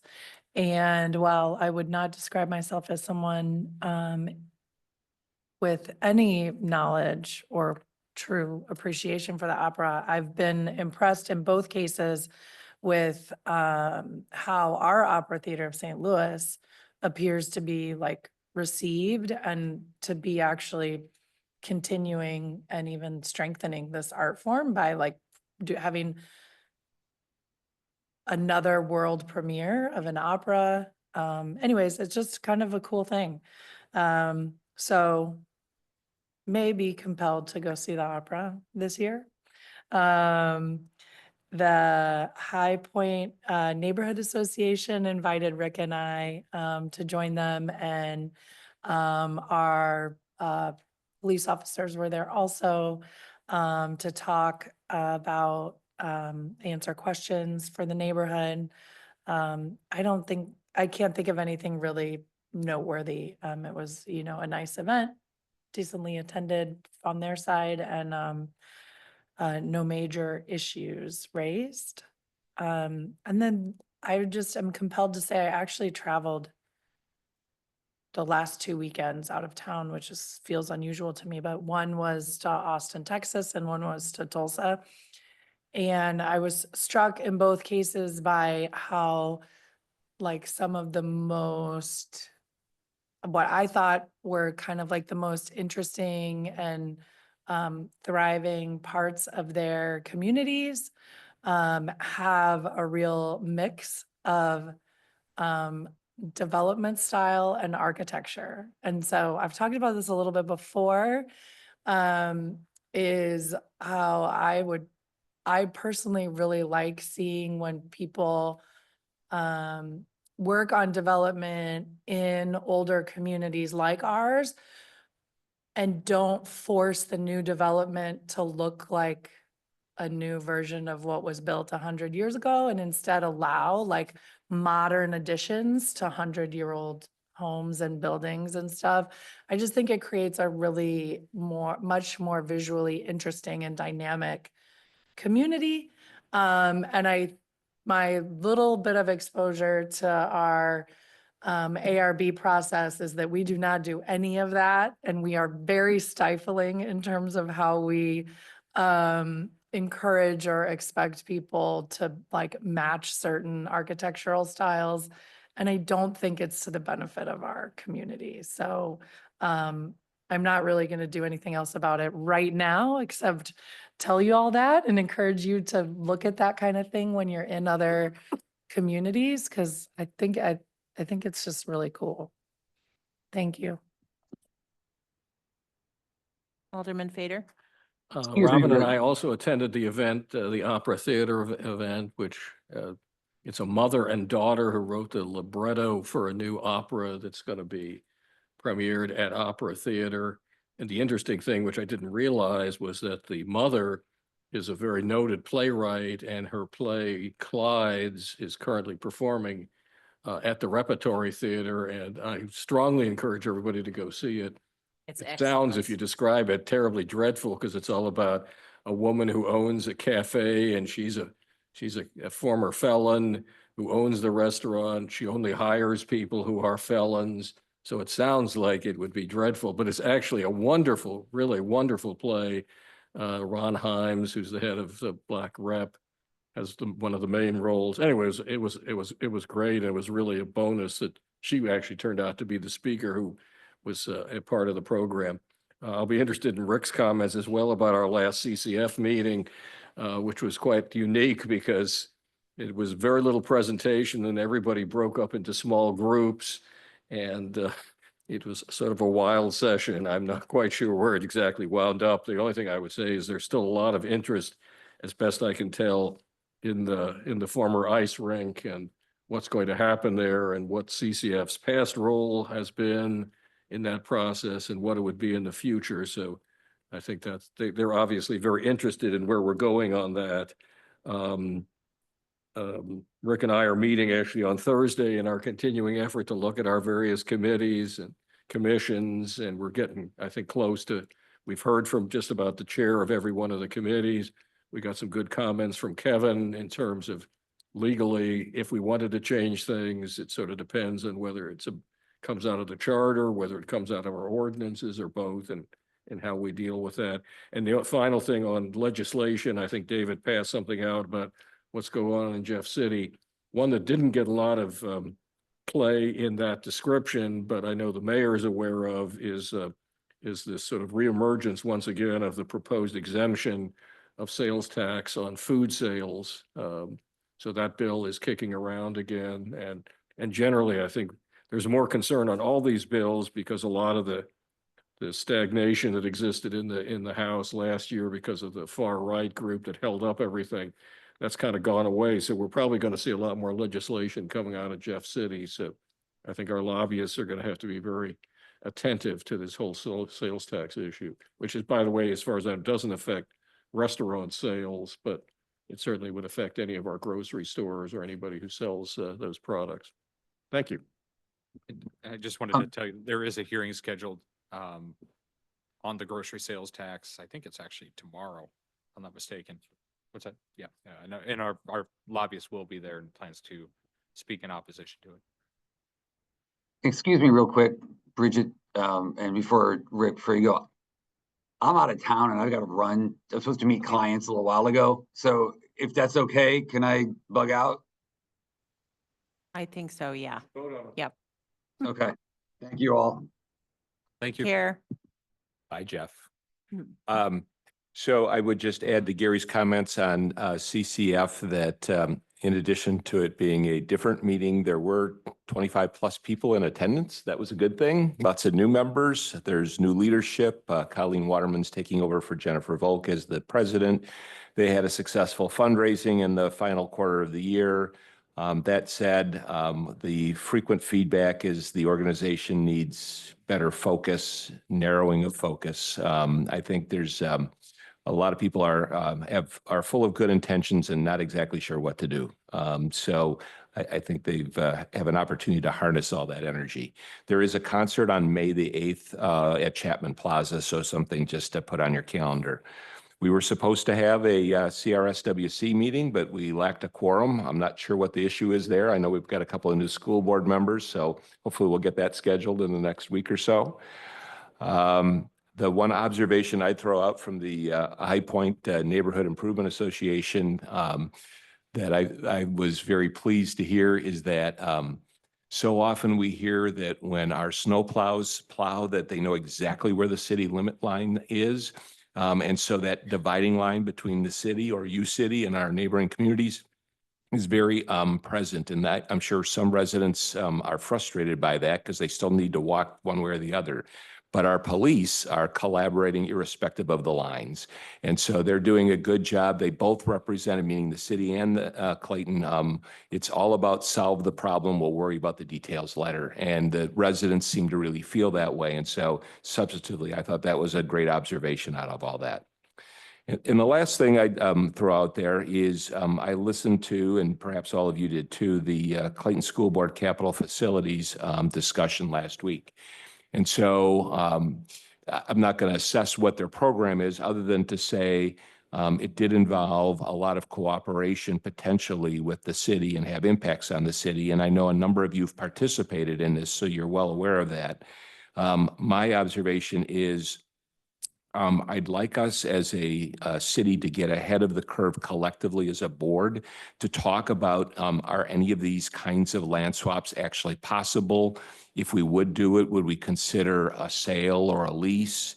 If we did it, what kind of programming impacts, if any? I mean, obviously, if it's a slip of ground underneath Forest Park Parkway, that's not a big deal. But if it's Gay Field and Shaw Park, then that could be radically different. And so before they start making any decisions, I want to make sure that we are at least getting this on our radar. It is on our radar. I have breakfast with the superintendent tomorrow. We have another meeting scheduled just to go over their facilities plan one more time and some of these potential collaborations or land swaps or whatever it might be to figure out what could feasibly happen or what might actually be in play. So once we have that information, we're armed with that, then I think we can dive into what specific restrictions or other things might be on properties that we own. So right now is at a purely conceptual level on their side. But we'd like to have some conversations to figure out what's real and what we need to prepare for. As soon as we're armed with that information, then we'll get together with the board and figure out a strategy.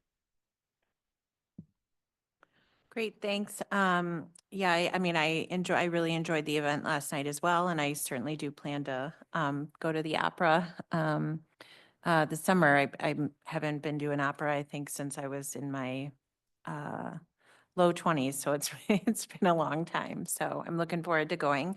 I'll just say we did have a plan commission meeting. There's going to be some updates and changes to the building that's at the corner of Maryland and Forsyth. They're just doing some little changes, but I think it'll look nice. Also, Anna kind of gave a report of the plan commission, and just to let everybody know, the number of applications was actually down about 40% last year.